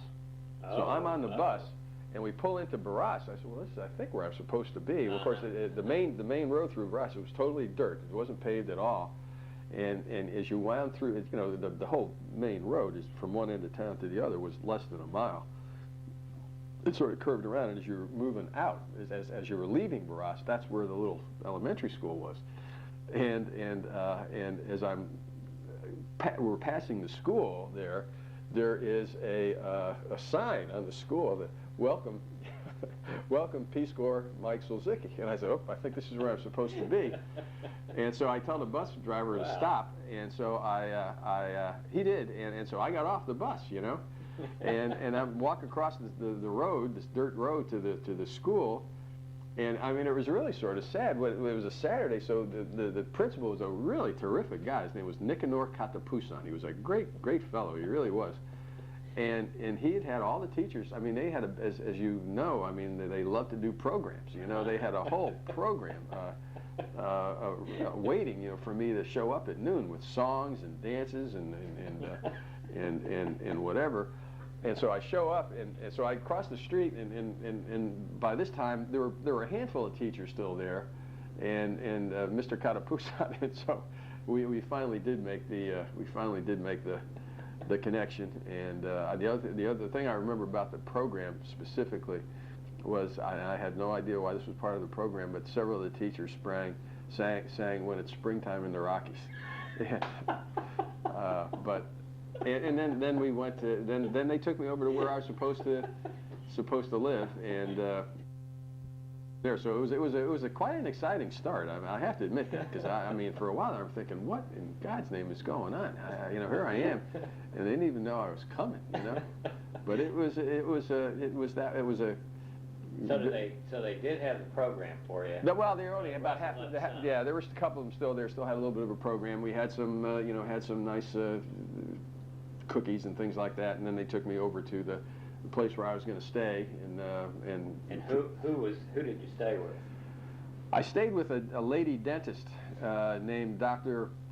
Placida Ferreira, who was a single lady, but she actually shared her little house shared a kitchen with the local the family that ran a little what was called the Sari store, which was sort of like a little their version of a convenience store. I mean, it sold cigarettes and beer and Cokes and juicy fruit and things like bananas, things like that.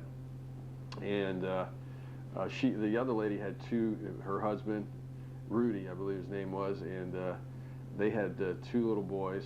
And then Dr. Ferreira had a girl who she was taking care of. I mean, somehow she, not officially, but had adopted from somebody, you know. And then they had one little girl who was like just a servant, you know, who she was not related to anybody. She certainly, she wasn't paid anything. I mean, she just lived there and basically for food. For food and room and board and that sort of thing. Yeah. And so that's where I lived. The mayor of the town lived next door. Just a colorful fellow named Bayani Ferreira. He was a terrific guy, a really colorful fellow. In this town with no paved roads, he had a '63 Thunderbird convertible, which was the cleanest car I've ever seen in my life. He had his staff. I mean, just basically clean that car. I mean, every time he just took it around the block, or there wasn't a block to take it around, but that thing was those boys were cleaning that big time. And so that's what I got. Did you say what kind of doctor she was? She was a dentist. She was a dentist, and she had and still was practicing. She had a foot-powered drill. It was like a big sewing machine, except it was a drill, and you would pump it with your foot. And obviously, she didn't do a lot of drilling. I mean, because sometimes when she did do it, the screams were unbelievable. But she did do a lot of. She removed a lot of teeth. I mean, she pulled a lot of teeth and things like that. Were you present during some of this? No. I mean, I would be in my room sometimes and would hear some of it, but I never visually saw any of it. But she was a very nice lady. I mean, what kind of arrangement did you have with her? They had she and this little girl slept in one room, and it was like a little two-room house. It actually was a very clean little house, and it had 2 little bedrooms, an indoor. It wasn't. It was a water seal toilet, but it was an indoor toilet, and a little sitting room. The kitchen was outdoors, and she shared the kitchen with Rudy. And I'm blanking on that lady's name. The other lady.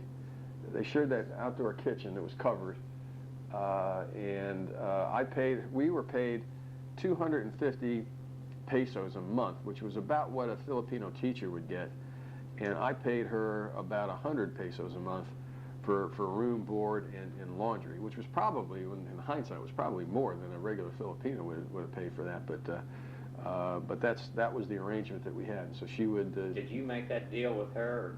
No, that was already done. Arranged? Yeah, that was done. I was told that's what it was going to be. You know, and I can't remember whether she told me that or whether the Peace Corps told me that. But I mean, that's what it was going to be. And. So it was, it was all right. How'd you get your money? That's a good question. I don't remember. I'm not sure. I think if I'm not mistaken, I think we had a bank account of some sort that was just sort of deposited. And I do remember, like, when going to Manila and going to it must have been deposited in a little bank, because I do remember, like, going to Manila quite a bit and going to American Express. And so we must have been writing checks or something like that at American Express to get cash, to get whatever, and of course would whatever American dollars that relatives or friends occasionally might send you would cash those in at the American Express.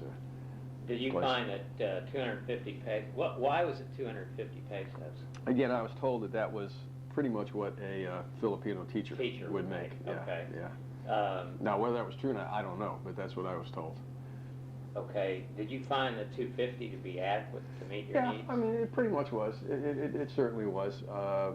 It did help. When you became. I think everybody over there became very prolific letter writers. There was a lot of obviously time in the evenings and things like that, where you would write letters to friends, relatives, acquaintances. Just anybody who you could think of. And then when you wrote back, they wrote back to you. It was, you'd answer those letters right away, and certainly you would drop hints that, little subtle hints like, boy, a dollar really goes a long way over here, whatever, for every, I think it was like a 4-to-1 thing, and how, like, for, a measly $5, you could go into Manila and get yourself a nice, a dinner fit for a king or something like that. So it would always help if a friend or a relative or something might, send you a little letter with maybe a $5 bill or something like that, and that augmented the 250. But the 250 was okay. I mean, if you didn't go anywhere.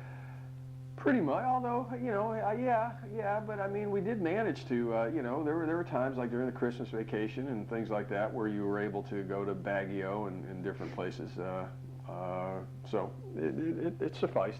Okay. how did you get along with the doctora and the neighbors around there? Well, we got along really, really great. The doctora, and again, being a lady, she was very, it was a very formal relationship that I had with her. The other, Rudy, and oh God, I can't remember the lady's name. She was much more. I can visualize her. They were much more friendly and down to earth. So we actually got along. The people I got along better with there was a physician, actually, a medical doctor who lived across the street, and he was employed by the state. He was like the doctor for that region. He not only took care of the people in Barras, but in Tanay and whatever. And his wife was one of the school teachers. He was very nice and very well educated. He was a good guy. And then the mayor, Dr. Bayani Ferreira, he was just a total character. I mean, he was a very, very likable fellow, but just funny and a real character. So we got along really fairly well. And then a couple of the school teachers that I really became very good friends with, were two gentlemen. One was Zosimo Matignas, whose nickname was Big Boy. He was Big Boy Matignas, and then his sort of protege was another teacher was, and I can't remember his first name was, I can't remember his first name. His last name was Jimenez, but he was known as Little Boy Jimenez. So it was Big Boy Matignas and Little Boy Jimenez, and they were two. Zosimo was older. He was well into his, probably pushing 40. He had a bunch of kids and was an awfully nice guy. And then Little Boy Jimenez was in his early. He was about my age, really. He was in his early 20s, and quite the local stud too. He was quite the catch. He didn't get married when I was over there, but he was a nice-looking guy, and he was a good guy. And we used to hang around with them quite a bit. They'd come over and would visit, and they were a lot of fun. Okay, tell me about your your job as a teacher now. Well, that's the job as the teacher was really in the mornings I would travel around the district and just started doing these modern math seminars, starting with the first grade. I mean, we did it for first grade teachers, and I'd go to one town on Monday and another town on Tuesday and another town on Wednesday, whatever.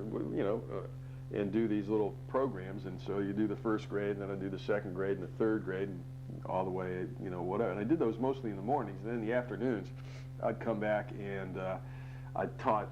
I did have a sixth grade that I taught math to. There were two sixth grade classes, and I think a fifth grade class, so I'd teach them in the afternoon, and that was pretty much your classes. Yeah, for the modern math, and that was pretty much that was really pretty much the routine. The other things that I would do. Again, where we had a little baseball they had a little baseball team, a town baseball team for the kids, and so I actually coached that team, and that is, I think I've mentioned many times, was probably the highlight of my experience over there, really, because we had we were actually in terms of the school in the competition for this little baseball league.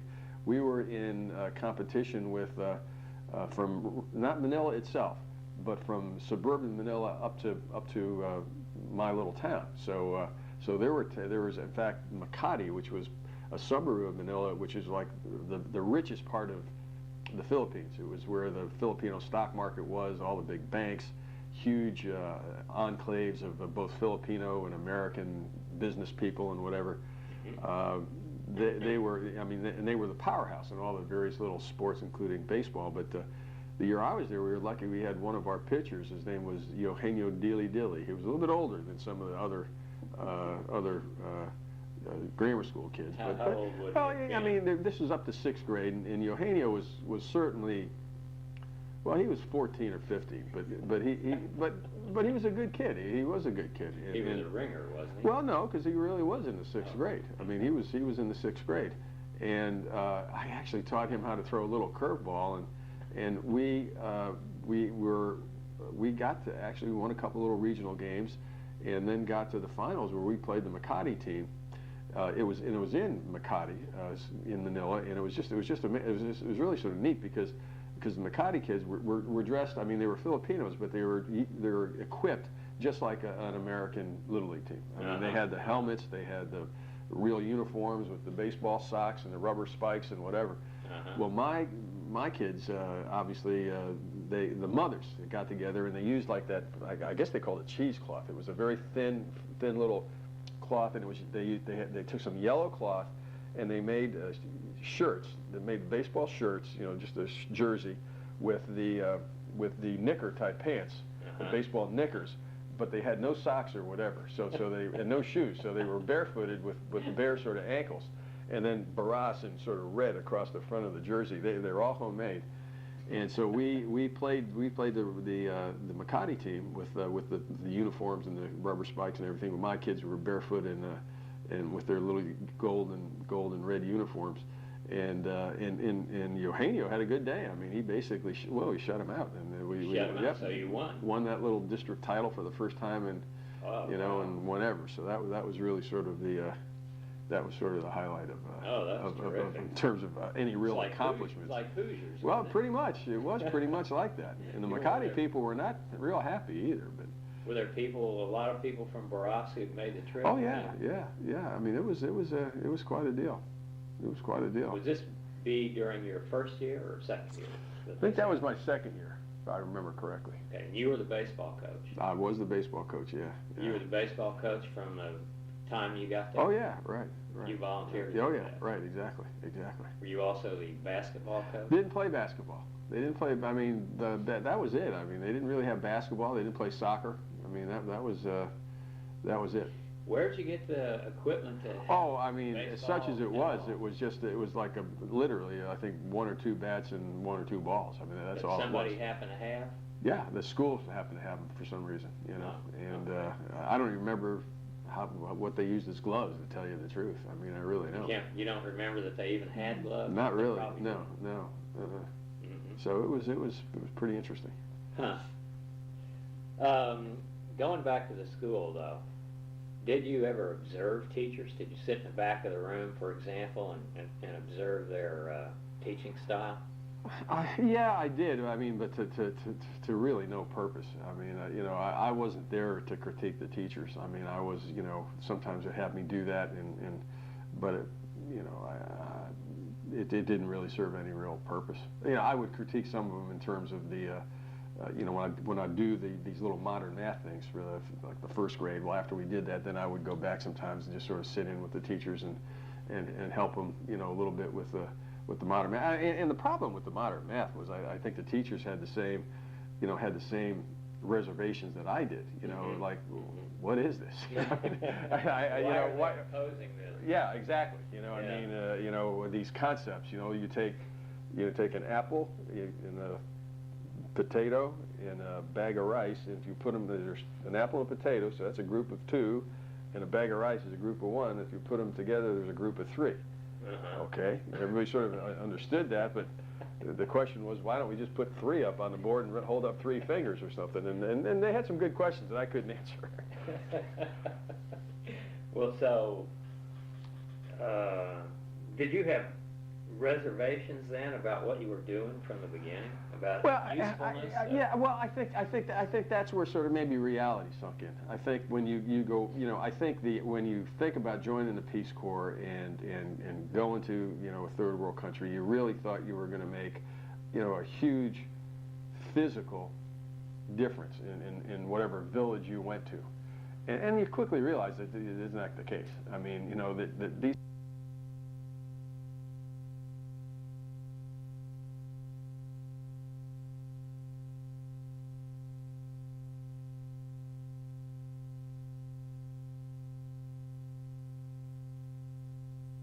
Two-way street. You learn probably more than you teach the local, so to speak.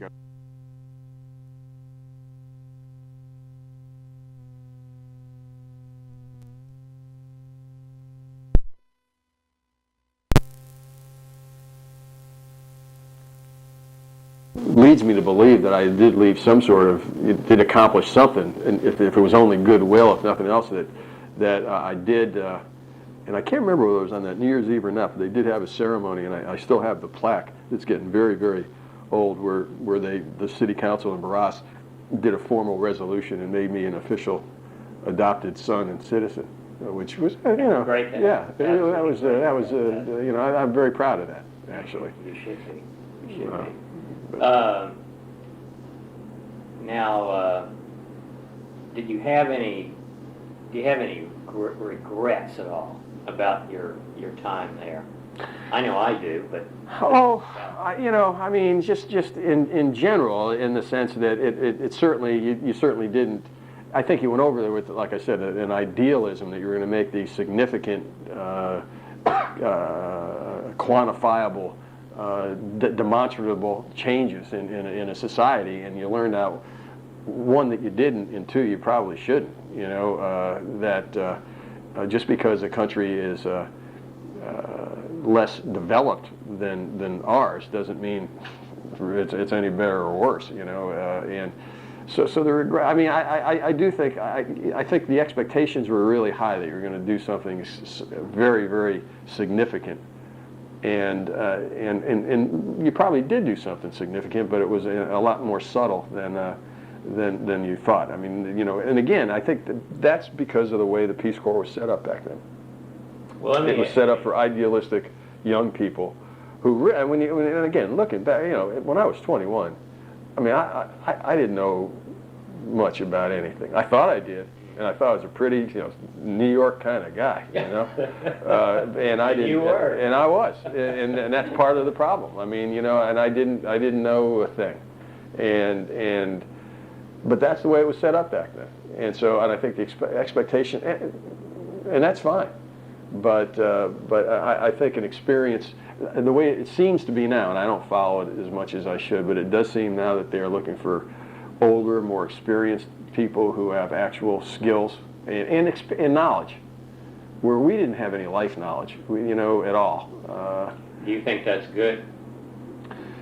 I think it's better now. That they are oh yeah, wanting more experience, more knowledge. Absolutely, absolutely. But then that isn't Peace Corps, is it? Sure it is. I mean, I think it is, because you can still have the idealism, but it's tempered with realism and experience, and like the old saying, oh, to be 21 and know what I know now. Mm-hmm. Well, I think I'd make a better volunteer if I had the idealism and the enthusiasm I had when I was 21 with some of the knowledge and experience that I have now. But that's true for anything. Right.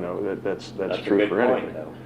Well, one of the goals of Peace Corps, it says here. And the other thing too, and again, I think it's different. I don't mean, but that you don't have, and I didn't have back then, which may be different, is the cynicism.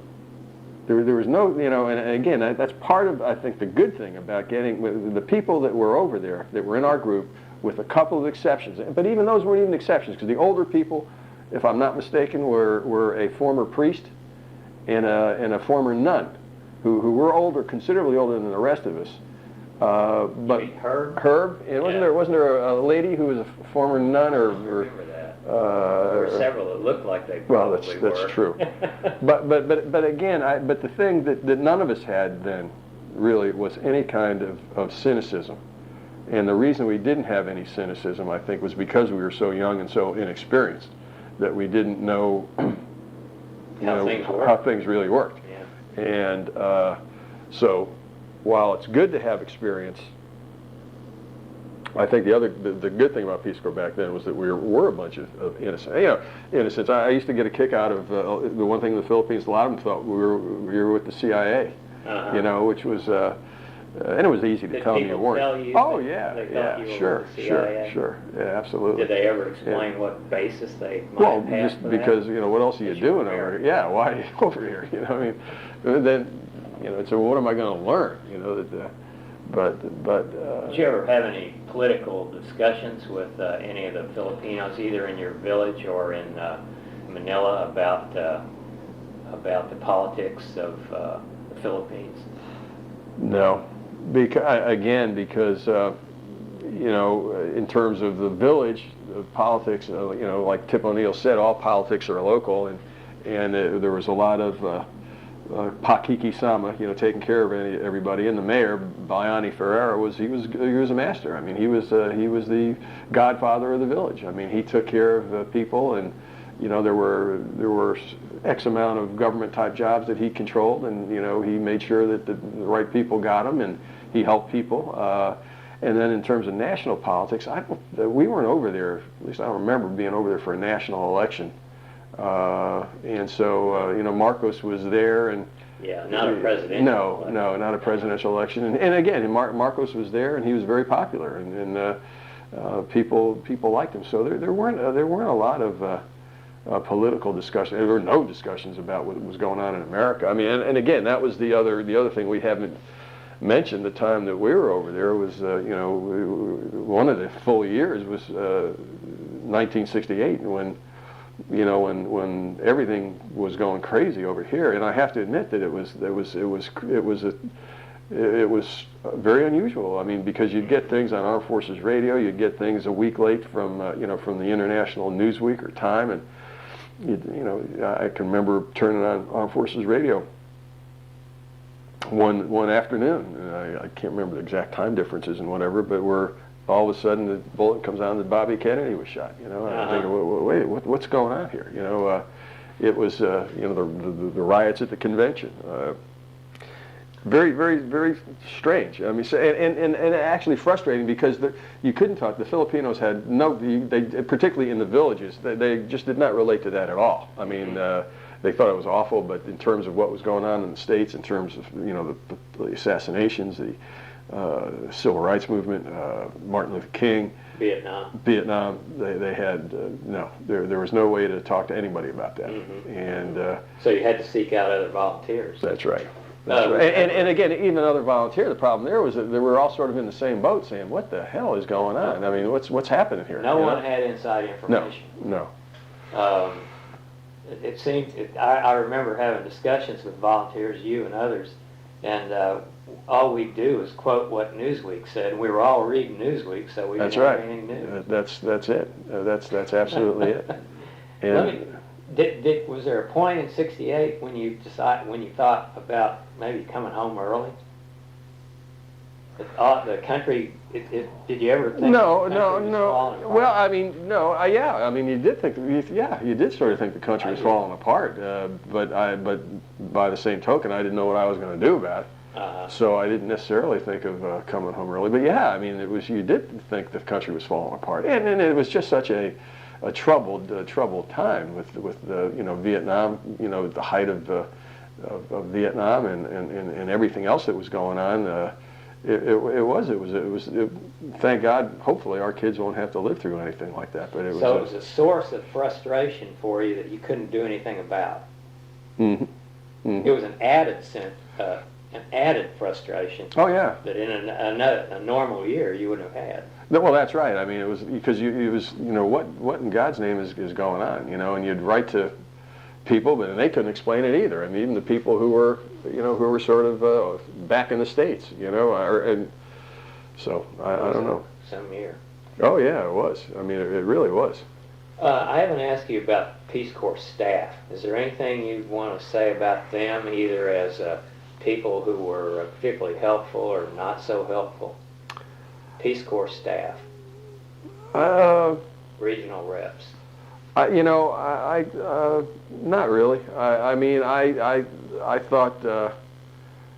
thought Charlie Plant was a nice guy, but I didn't really turn to him for any kind of advice or anything like that. When I was sick, I was at his house for a while. I thought the Peace Corps doctor was a nice guy. He certainly helped me.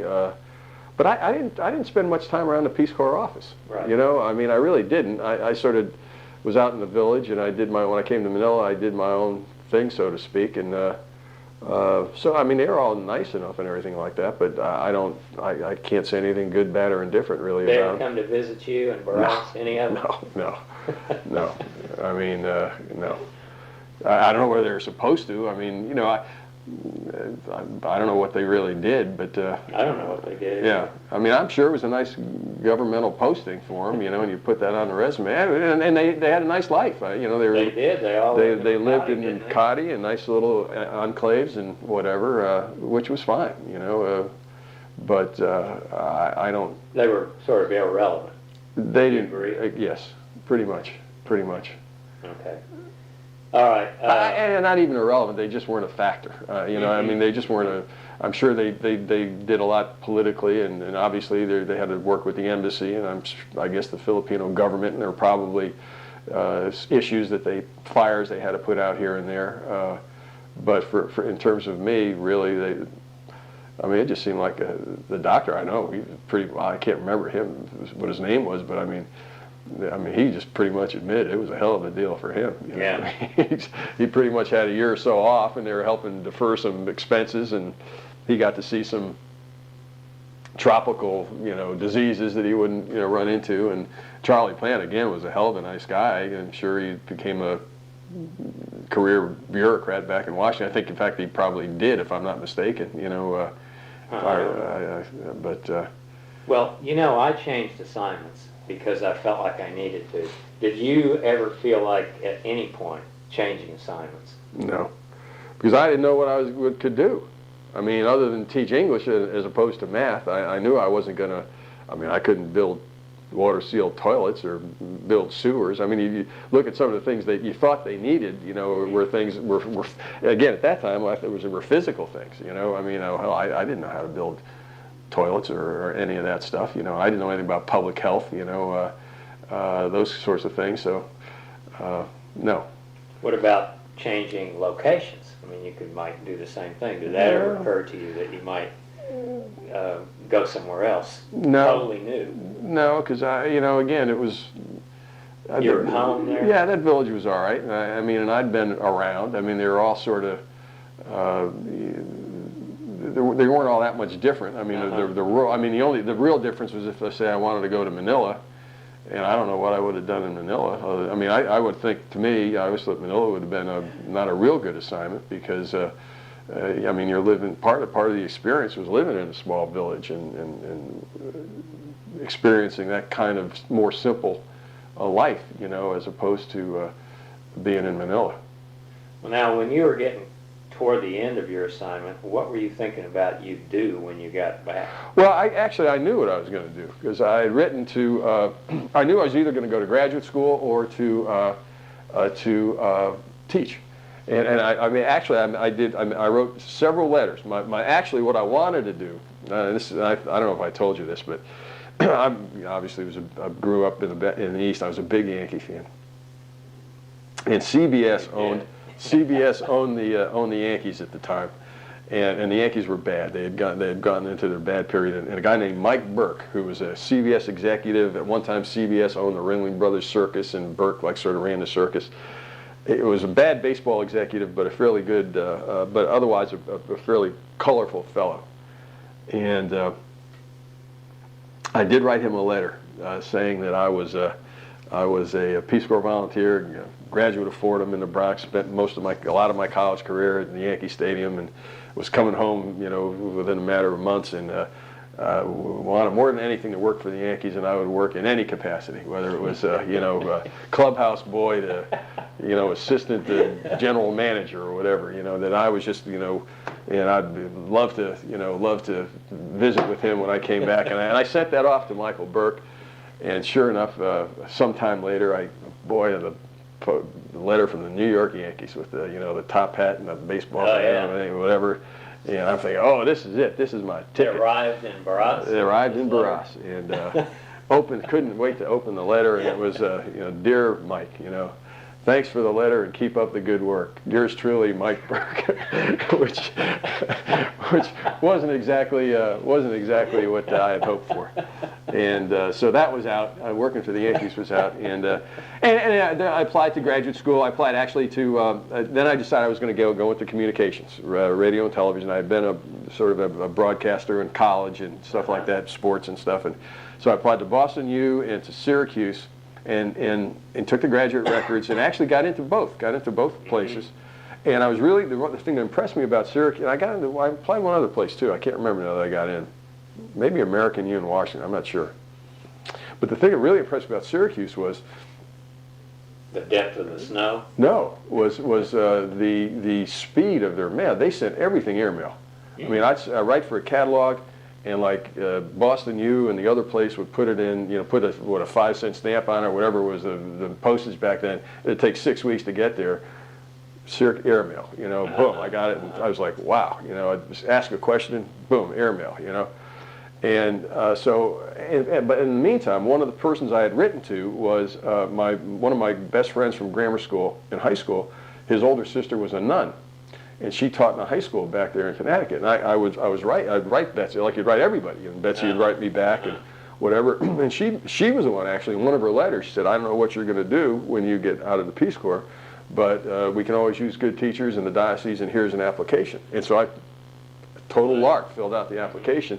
And so actually I had an option. I mean, I could either go to the graduate school or teach. And then when I found out I could teach and make a little bit of money, I called Syracuse. And again, I have to admit, they were just terrific. I said, look, I've been accepted here for this class. I think I want to teach for a year. They said, fine, just postpone it a year. You don't have to take the graduate records anymore.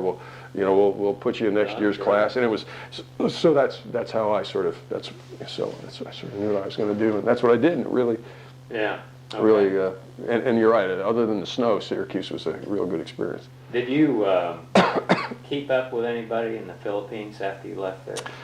The Filipino folks, I did for probably 10 years. 10 years? Well, again, marginally Christmas cards with the doctor and the other family, more cards rather than letters. And I think, again, the first few years maybe I'd send a little birthday present to the little children, or but not too long, no.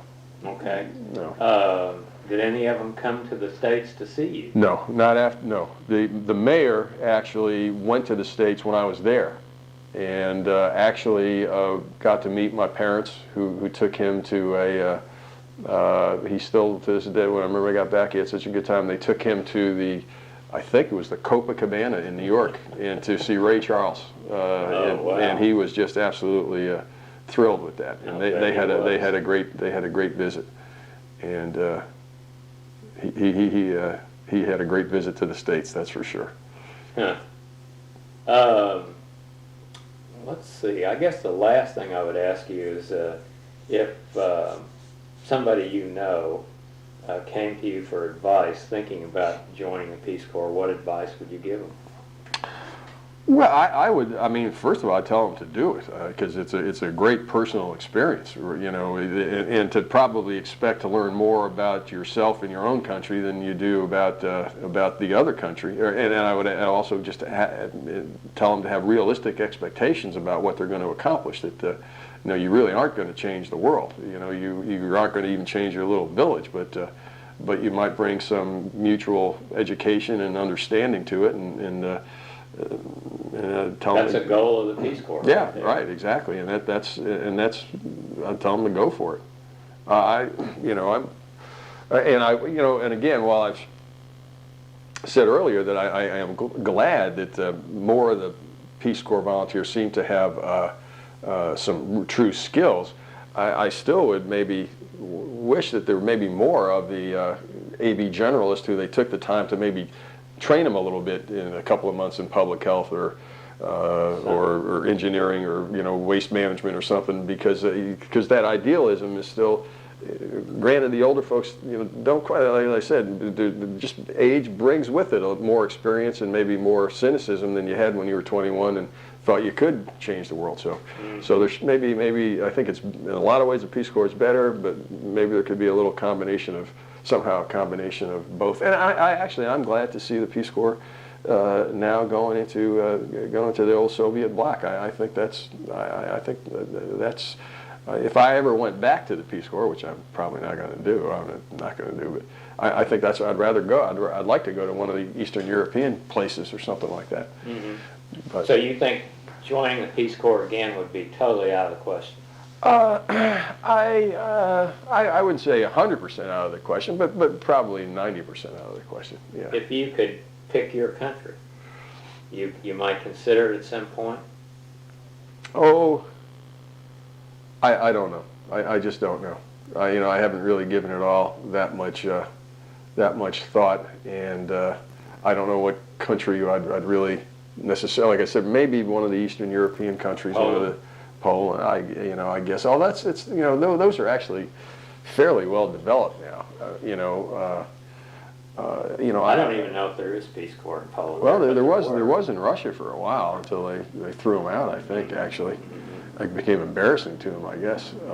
I don't know. I don't know. I just. If I thought I could do, again, it gets back to if you thought you could do some positive, concrete good, I might consider it, but I don't know. Do you have anything that you thought about that you thought you would want to talk about that I haven't either allowed you the chance to talk about or just you've forgotten about until now? Is there anything connected with your service in the Philippines that you had thought about? Not really. As I said, it was a great experience. It was something that I would do over again.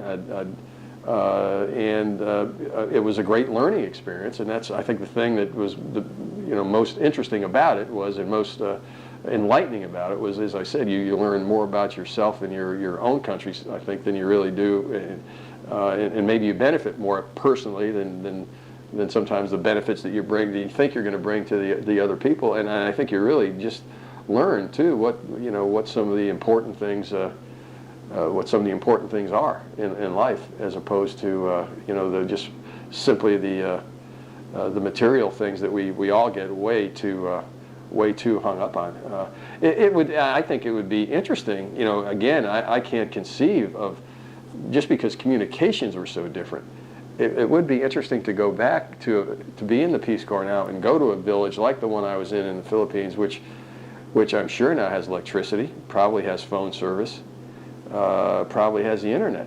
Well, I wonder what it's like. It would be very, very interesting. I mean, it'd be totally different. I'm sure a lot of the places the Peace Corps goes now, that the experience is just totally different because of the communication explosion. Yeah. Where we were, I mean, back then, we were isolated. I mean, you would actually, I mean, I still remember, if I wanted to get a message to you in Kalumpit, which was 2 or 3 hours away by bus, I mean, not all that far as the crow flies, just because of the buses, to George McCambridge in Baras, or in Pasig, I could literally write a letter and put your name on it and put Kalumpit Bulacan and hand it to the bus driver and say, could you get this to, and it would get there. Now, it might take a day and a half or 2 days or 3 days, but it would get there. Yeah. But that's how different the communication was. With no charge, no whatever. It would get there. Yeah. But that's how primitive it was, and so it would be interesting to see what some of these so-called third world countries are now and what the conditions are, because they're so different, and which probably means why you do have to have better skills than we did back then. I would think. I don't know. Okay.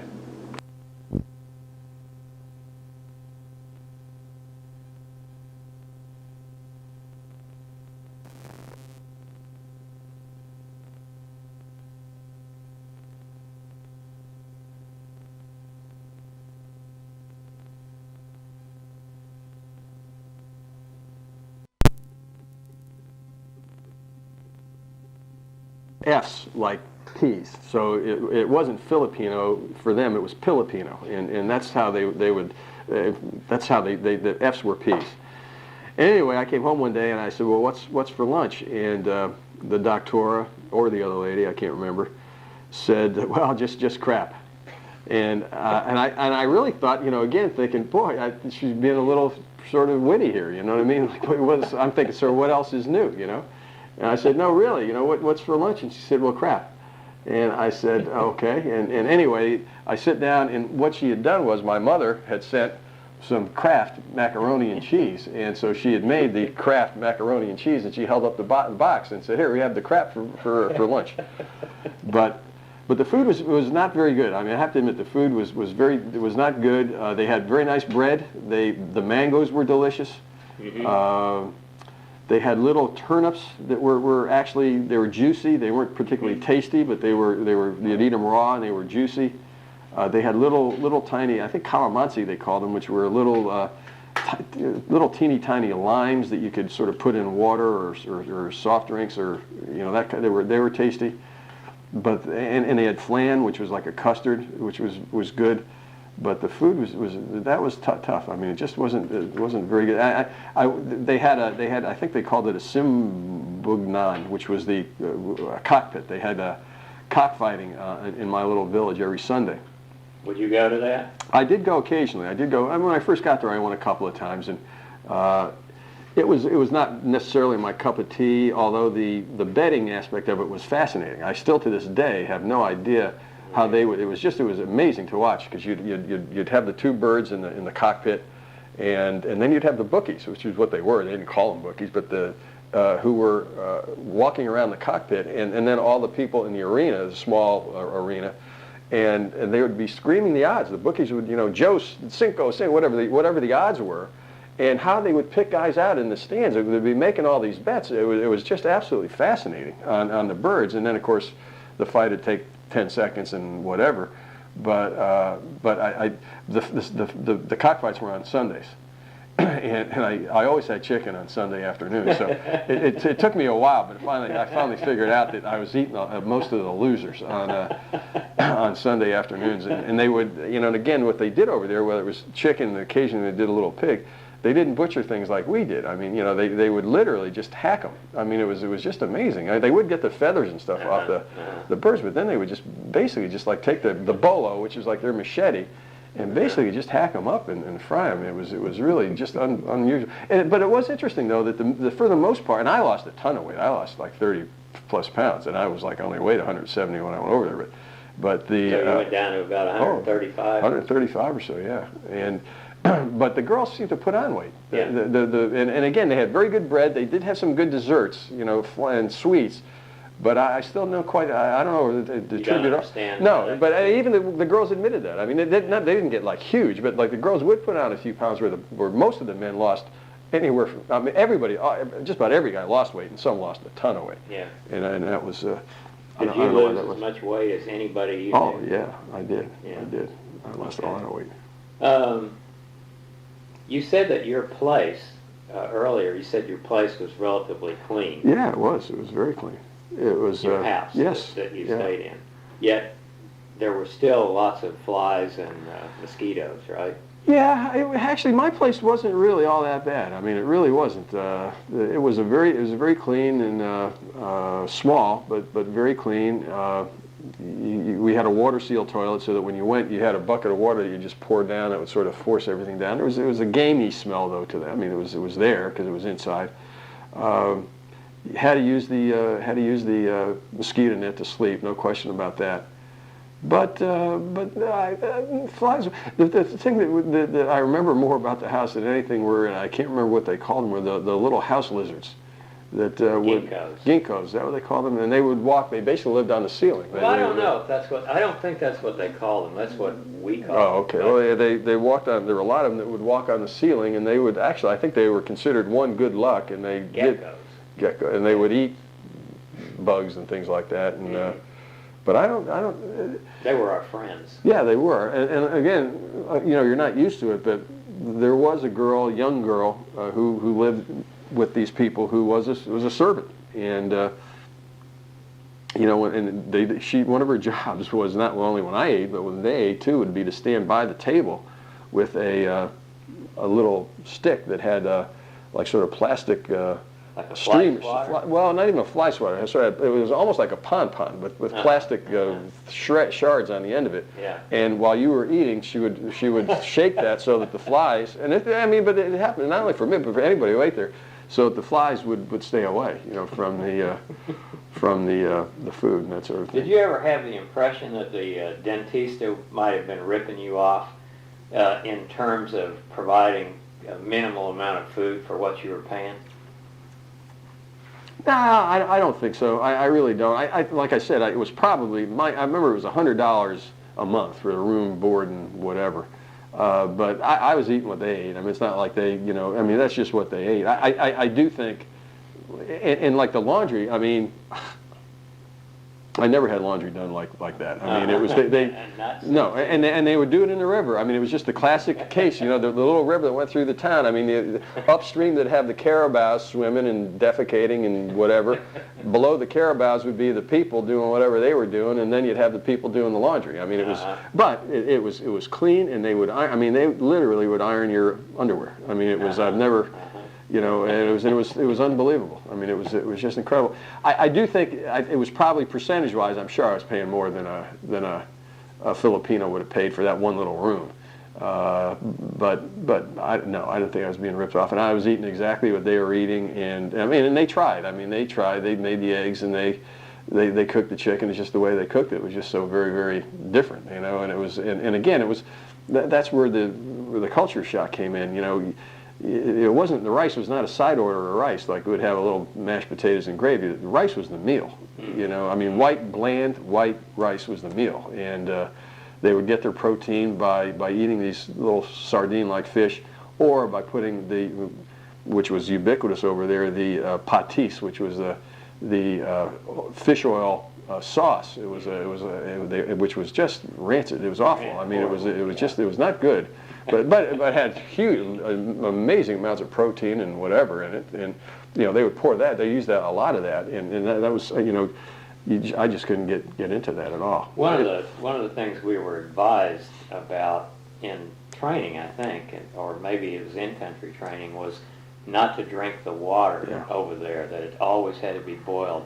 Did you do that? Yeah, I'm pretty sure they did that for me. I don't. Again, It was a, you know, I mean, Montezuma's revenge was just sort of a chronic condition over there. You would drink kaopectate like it was, you know, really like it was Coke at times. I mean, you really would. So you always had it to some extent? Oh, yeah, yeah. And in fact, the doctor across the street, he would just tell me that these American doctors didn't know how to treat it. And I don't know what he gave me, but he would always give me something that would probably work better than what the kaopectate or what the American doctors were giving me. But I'm trying to remember now about I think you were cautious about it. I think they did boil it or something. But again, I don't remember like drinking copious amount. You know, you just didn't walk in and just drink a whole cold glass of water. I mean, it just wasn't there. You know, I mean. It wasn't cold. No, it wasn't cold, and so, you know, the food was a problem. I mean, it was tough. Now you developed dengue fever at some point. Right. Tell me about that. Well, that actually we had been up in Baguio, a bunch of people for Christmas, and came down and the only place because Baguio is sort of Baguio is a resort in northern Luzon. It's about a mile up into the mountains in northern Luzon. There's a Camp John Hay, which was an Army rest and relaxation camp, was up there. It's beautiful, pine trees. It's cool, very, very beautiful part of the Philippines. We'd been there for Christmas and then came down on the way back to Manila. A bunch of people stopped at Santa Maria. It was a beach, a little beach resort. Yeah, on the coast. On the coast, there was a little place, and we stayed there for a day. And that's where this dengue fever was transmitted by insects, and so that's where I must have been bitten. And I went back to Barras after that, and after that little stay there. And I do. In fact, it was the day I went to the day we were supposed to go to. Well, the day I saw President Marcos, where I went into Manila with the mayor and was feeling okay, really. And I remember getting through the day with, you know, going to Malacanang and whatever. And the mayor had a big day planned. I mean, we went to, in fact, we went to after Malacanang, we went to it was a beautiful, it was a Sheraton, it was a beautiful hotel on Rojas Boulevard. It was like the nicest hotel in Manila. We went there for like a buffet lunch, and that's when I knew there was problems, because we got there and I just was feeling lousy, and I couldn't, and this was a beautiful buffet. I mean, everything you could want.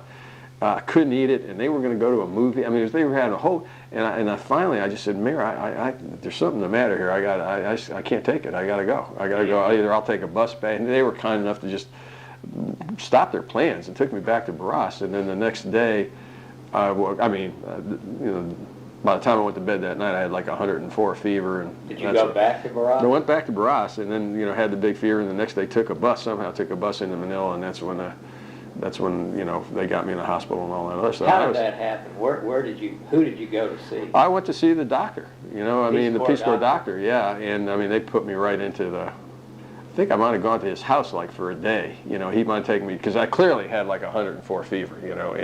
And I think for the first maybe day. Or a couple of days, I think I might have been at his house, and then they put me in a hospital. It was run by the Seventh-day Adventists, and thank God. I mean, it was a guy who was trained at Loma Linda. He was an American doctor. And in fact, the guy next to me in the bed next to me died of what was it?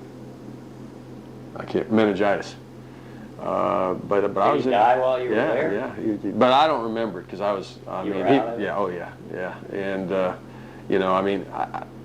I wasn't in a coma, but I just had such a high fever that I just slept all the time. And I was in that hospital for like about 3 or 4, almost a month, I guess, just in the hospital. Wow. Oh yeah. I was there for a lot. Oh yeah. I was. I mean, I don't remember like 2 plus 2.5 weeks. I mean, which leads me to believe that I had more than dengue fever, because when I got back to the States, I looked up dengue fever, and I had all the symptoms of dengue fever, but it's supposed to last 5 to 7 days, and I mean I had it something a lot longer than that, that's for sure. But you might have had meningitis. I don't know. I mean, I don't know. I don't know. But it was. The other thing I remember too, the nurses were and the aides were all they were all into this Seventh-day Adventist stuff, and they would come, particularly when I was feeling better. I mean, they would come and they would sing and pray and all that sort of stuff, It was, and then they took me to they had their services, I believe, on a Saturday. I think that was when they celebrated, and they wanted me to go to their service with them. And I was just by the time the fever had broken, I was feeling better. But I do remember the first time I went to their service with them, that I wasn't ready, and I didn't faint, but I just sort of keeled over, like they had to bring me back to the thing. But they were real nice, and I do remember to this day the night the fever broke. I mean, they would give you sponge baths and stuff like that, alcohol baths, Mm-hmm. And I can remember when I could feel that breaking. It was amazing. It was amazing. During your second year in Barras, you continued on pretty much as. Oh yeah, I mean exactly. The routine was the same. Yeah. Okay. I was a godparent. The doctor's wife had a baby, and so I was the godfather of their baby, and it's just, again, it's a little story about how culturally things are different. But this guy was a fine doctor. I mean, he was absolutely an excellent doctor. And this was like their 3rd or 4th kid, and she was in labor. She was in a long labor because you could sort of hear it, from across the street. And and after she had the baby and everything like that, I mean, she must have been in labor for 15, 18 hours, something like that. And she did say after she had the baby, I was holding the baby and whatever. And she just very matter-of-factly said, I'll tell you what, she said, if this labor lasted any longer, I was actually going to have to call my husband in to do something. But he just let the ladies, this was the case, the ladies take care of it, and they did it all. Oh, boy. And he also told me another thing that you learn, you just don't think of as kids, but as you're young. But, we were talking one day, and I just mentioned how there just didn't seem, in America, there were people who died of heart disease, even back then, heart disease and cancer and, things like that. And I said, boy, you just don't see that here in the Philippines, thinking, and there's something in the water or something like that. And he very wisely said, well, Mike, he said, we haven't come that far. We're still dying of tuberculosis and, other things that you people have, infectious diseases that you've overcome. And so it was, Were there Filipinos that you knew in your town that hoped that you could get them to the U.S.? Did they ask you that? Sure. I mean, there were quite a few, as a matter of fact. I mean, How would they present this? They would just say, you know, I want to come back. I'll do. What do you want me to do? I mean, I will be essentially. I'll do whatever you want. I'll be your valet, your servant, your whatever. Can you get me a job? You know, that sort of thing. And you know, what would you tell them? Well, I just tell them, you know, I'd like to, but I can't do it. You know, I mean, I don't have the wherewithal. Plus, you're better off. You know, in a lot of ways, you're better off here than you would be in the States. I mean, they never believed that, though, did they? Not really. Most of them really thought that you know, like I said earlier, the streets were paved with gold. And so even though you told them that some of their ideas were not accurate, it didn't make any difference with most of them. No. They didn't believe that that you were right. No, they really didn't. And again, the thing, a little bit to remember when you think of it, World War II was really only 20 years over, and right. So a lot of these people revered, you know, like the big boy Matignas and whatever. You know, he was a boy. You know, revered some of these GI Joes. You know, who were probably like gods to, and they were saviors to a lot of these people. So. You know, that might have been a factor, and I think the relationship between the U.S. and the Philippines was stronger than it is now. Although I guess it's still pretty strong. And you know, the folks would go over there and be doctors and nurses and whatever, and send back tons of money. Or a lot of them were, you know, military. You know, they're the ones the people who really did well, who were living well in the Philippines, in these little villages. And there were several in my village were retired military of the U.S. You know, were maybe cooks and waiters. You know, in the Navy. You know, were the lowest of the low, but put in their 20 years in the U.S. Navy as a Filipino and were, you know, on a pension, which they were living like kings. You know, almost in the Philippines, you know, and they were only 40, 45 years old, but drawing this American pension, and they were kings. And we're just living great lives. Yeah. Let's see. Do you have any regrets that you didn't learn the language better? Were there people that you couldn't talk to because they didn't know English adequately and you wished you could have? No, actually, in a way, no, I don't really have any regrets because first of all, anybody I really needed to talk to, I could have, and Tagalog is just not an international language. I mean, if I had been in, you know, if I, you know, had an opportunity to learn Spanish or French or German or something, that might be something. You know, and just Tagalog, the Philippines, by definition, there were a couple of hundred dialects. I mean, you could go. Wasn't there, I can't remember the word now, but there was a bridge. It's supposed to be the longest bridge in the world because when you said bridge on one side, it meant bridge, and when you moved to, if you crossed the bridge on the other side, it meant something entirely different, you know. So no, I mean, and that's where it was good and bad. I mean, you know, because you could get along almost wherever you went in English, you know, or if you had cigarettes or something like that. I mean, I do remember. In fact, I think you were on that deal when we went up into the North Country, you know, Locos Norte, going into to where the Igorots were, you know, where the Aborigines were, and walking on this mountain path, and you know, this guy in a loincloth and a whatever, I mean, with a head axe in his hand, and thinking, oh Jesus, you know, this here we are in the middle of nowhere. This guy's got a head axe. I mean, all the guy wanted was a cigarette. You know? I mean, he gave him a cigarette, and he was fine, you know. And the other thing too is I remember that your ticket to admission to this big wedding party was you had to bring the chief. And all these guys were, you know, the women were topless actually in their whatever, right. And the guys were in the G-strings, but you had to bring them a little pint of gin, you know, cheap Filipino gin. So it took a little of the romance out of being in a, you know, in a remote village with a bunch of headhunters. But did you have that trip to Bicol was certainly quite an adventure. Did you have any more like that come to mind that you want to? Well, I mentioned earlier about being down in Zamboanga and getting out in that outrigger canoe and getting sort of caught in a little crossfire, and you know, there were the Bicol was interesting, obviously because of the train wreck and that sort of thing. There was is in an earthquake, but you know, shook me out of bed, didn't do any damage in my little village. Although it did absolutely shake me out of bed. It's the only earthquake I've actually ever been in. An apartment house imploded in Manila that killed a bunch of people. I mean, like several hundred were in this apartment building. But you know, off the top of my head, I really can't think of.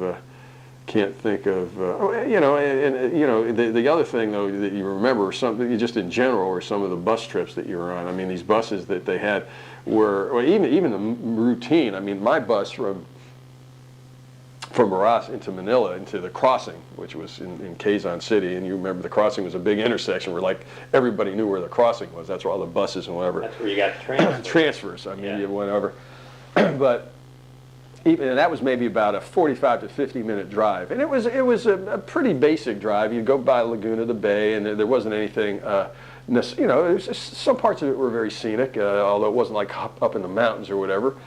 But like these guys on these buses would be driving. This was again, it's some getting used to. You know, some of these guys would drive just like for 24 hours straight. You know, and these were buses. They were, you know, again, World War II trucks, where they put a wooden shell over them and wooden pews. They were not even seats, they were pews that you'd sit on these buses. Well, you'd get on the bus, and you know, they had a driver, and most of the buses had a conductor. You'd pay the conductor and whatever. Well, the drivers were grossly overworked, and I mean, you could see where they'd be driving along, and it'd be like their heads would be nodding. They'd be almost like falling asleep, and like when their heads would, like when their chin would hit their chest, everybody on the bus would just go, whoa, whoa, whoa, and it would wake the guy up, and he'd keep driving. It was, you know, things like that they're hard to. It's hard to you could see relate. You could see his face in the mirror. Oh yeah, where the eyes were just so heavy they were closing, and then his head would, you know, fall down, and or like when you would take the Philippine Rabbit. I still remember that was the bus. The Philippine Rabbit would go from central Luzon up into Baguio, up into the mountains, and you would go on these mountain roads with no guardrails. And this guy would be driving this Philippine Rabbit faster than you could be, and you'd be on the outside where there was no door, and it was just a pew, and it'd be these mountain roads where you'd look down. I mean, there was like a drop of 4,000 feet, and he's got like 6 inches to play with and going around these curves. It was just absolutely, some of it was, I mean, it was just amazing. And you'd get into the jeepneys, you know, where these guys, even in Manila, would be driving, you know, breakneck speeds, and their brakes, they'd have to pump the brakes, you know, like 5 or 6 times to get them to work, and you'd get in, and they were just colorfully decorated and whatever. And I'd say probably a quarter of them would have like little, they'd all have, a lot of them had little shrines to different saints and to whatever. But a lot of them just had a little, God is my co-pilot. You know, you hope that was true. Well, and it was in a lot of cases, because you somehow made it through without any kind of major disaster. But I do remember those guys, those drivers just almost falling asleep, and it was just amazing. Did you ever meet a volunteer during those 2 years over there that you thought really had it all together, was a kind of an ideal volunteer? Was there anybody like that? Because maybe he or she knew the language a lot better and they could speak it with a... No, not off the top of my head, no. I mean, I really don't. You know, I remember one guy who was over there, Barry something or other, who on the surface appeared to be... Barry Morris. Barry Morris. No, Barry Lynch. He went to Notre Dame. Barry Lynch, who seemed to be the ideal volunteer with speaking the language and everything, but then he never came back or something. I mean, he I don't know whether he got involved in host country politics and that is not good either. So he was as close to one, but he really wasn't, because he got involved in a lot of stuff he shouldn't have been involved in. And there was, I do remember another lady who, and this was maybe the problem with the Peace Corps, was I remember her name was Joanne George. I think it was Jorz, who was a woman, a very heavy-set lady, who had been there like she was a volunteer, and she had been there for like, she was in her mid to late 20s, had been there like 3 years when I first got over there, and she was assigned to Manila and had gotten to be, through whatever, she had really was quite high up in the Manila school system. I mean, here was like a 26, 27-year-old girl who would be basically a basic, you know, entry-level teacher in the States, And she kept re-upping, you know, and they finally, I think after the 4th year, and I think wisely so, basically told her she had to go home, you know, because it was artificial. You know, she never would have reached in the States at that age, you know, and after 2 or 3 years experience where she had been, and I think 2 years was pretty much enough. You know, there were some people who were up for a 3rd year, but and that was okay. But I think you could stay up to 5 if I remember correctly. And in hindsight, that probably was not a good thing. But what's wrong with it if the people wanted to be there? Well, the only thing I think is wrong, at least in the Philippines, it is sort of an artificial situation. I mean, you were put into it, like, again, at the time. Now, the Peace Corps, from what I'm told, is very, very different now, where you have, you know, engineers and computer people and business people and whatever who have, you know, who have experience, you know, who have skills and whatever, where back then, the vast majority, at least in the Philippines, and I think most of the Peace Corps, were AB generalists, you know, or BS generalists, who really had no life experience other than going to college. And so you were put in a situation where you were going from a 21-year-old college student who thought he knew a lot but really didn't, to where I was in a little village where I was a celebrity. I mean, I was a teacher, and I was actually teaching people who had taught for 20 years. That was a very artificial experience. I mean, I didn't merit that. I mean, you know, I was there because of I was American. You know, and like I said, this young woman, who was a very competent lady, but there's no business, she was no business being an administrator in the Manila school system after, you know, at 25 years old, you know, and I think I think for your own development, I don't think that's really good. You know, that's why I think that after a couple of years, maybe 3, that's about all you need to do. Now, if somebody knows how to build sewers, you know, or knows how to wire a village for computers or whatever, that's a different story. And it's got a project that's going to take him 3 or 4 or 5 years. That's a different story entirely. Yeah. But if you're just sort of over there as most of us were at that time, just sort of living as a generalist, 2 years probably was plenty, and 3 years was more than enough. Did you ever call home or get any calls from home? Well, again, I did. The only time was one Christmas. I guess it was maybe the first year, and because, you know, again, the communications were such that you couldn't do it. I mean, and I had made arrangements to call on Christmas, and I did one time, and it was just great. I mean, I called, and my was that the first? That was. I think it was the first Christmas of '67. Or would it have been 60? Maybe it was 60. I vaguely remember we were up in Baguio when I made the call. I can't remember. But I do remember it was Christmas, and it was all planned because my family used to have on Christmas Day night, all my relatives on both sides of the family would come to our house, and it was just great. I called, and it was just tremendous. I got to talk to all of them. We were probably on the phone for well over an hour. And I do remember, again, how times have changed.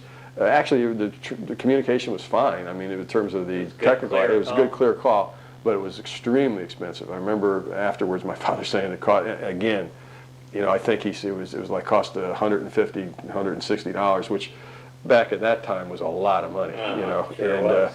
And he didn't begrudge the call, but he did sort of let me know that it cost a lot of money. But that was the only thing. And and I did call one other. Oh, that's right. I did call one other time because I got yes, I remember this now that you mention it. One of my best friends growing up was in medical school when the years I was in was in Peace Corps, and I got a letter from him saying that he was in Georgetown Medical School actually, and he had gone back to Connecticut and was visiting, and he wrote me a nice letter about what he was doing and his family was doing, that sort of thing, and almost as a throwaway. Well, he said something to the effect that went back, saw your mom and dad, and she's doing fine now. There's really nothing to worry about, and talk to you later, Billy. You know. And I'm thinking, what's this all about? You know. And apparently, so I remember that I went into Manila and got a phone and called and she had some money. Well, I mean, they thought she was having a heart attack, and it turned out she had indigestion or something. I mean, it was no big deal. She had been hospitalized briefly for something that turned out to be. absolutely nothing. So sometimes, but because of but you couldn't, again, back then you couldn't communicate. I mean, there were no phone calls. I mean, other than something that was really, really planned, and it was all letters. And boy, you loved getting those letters. You still have your letters? I do have.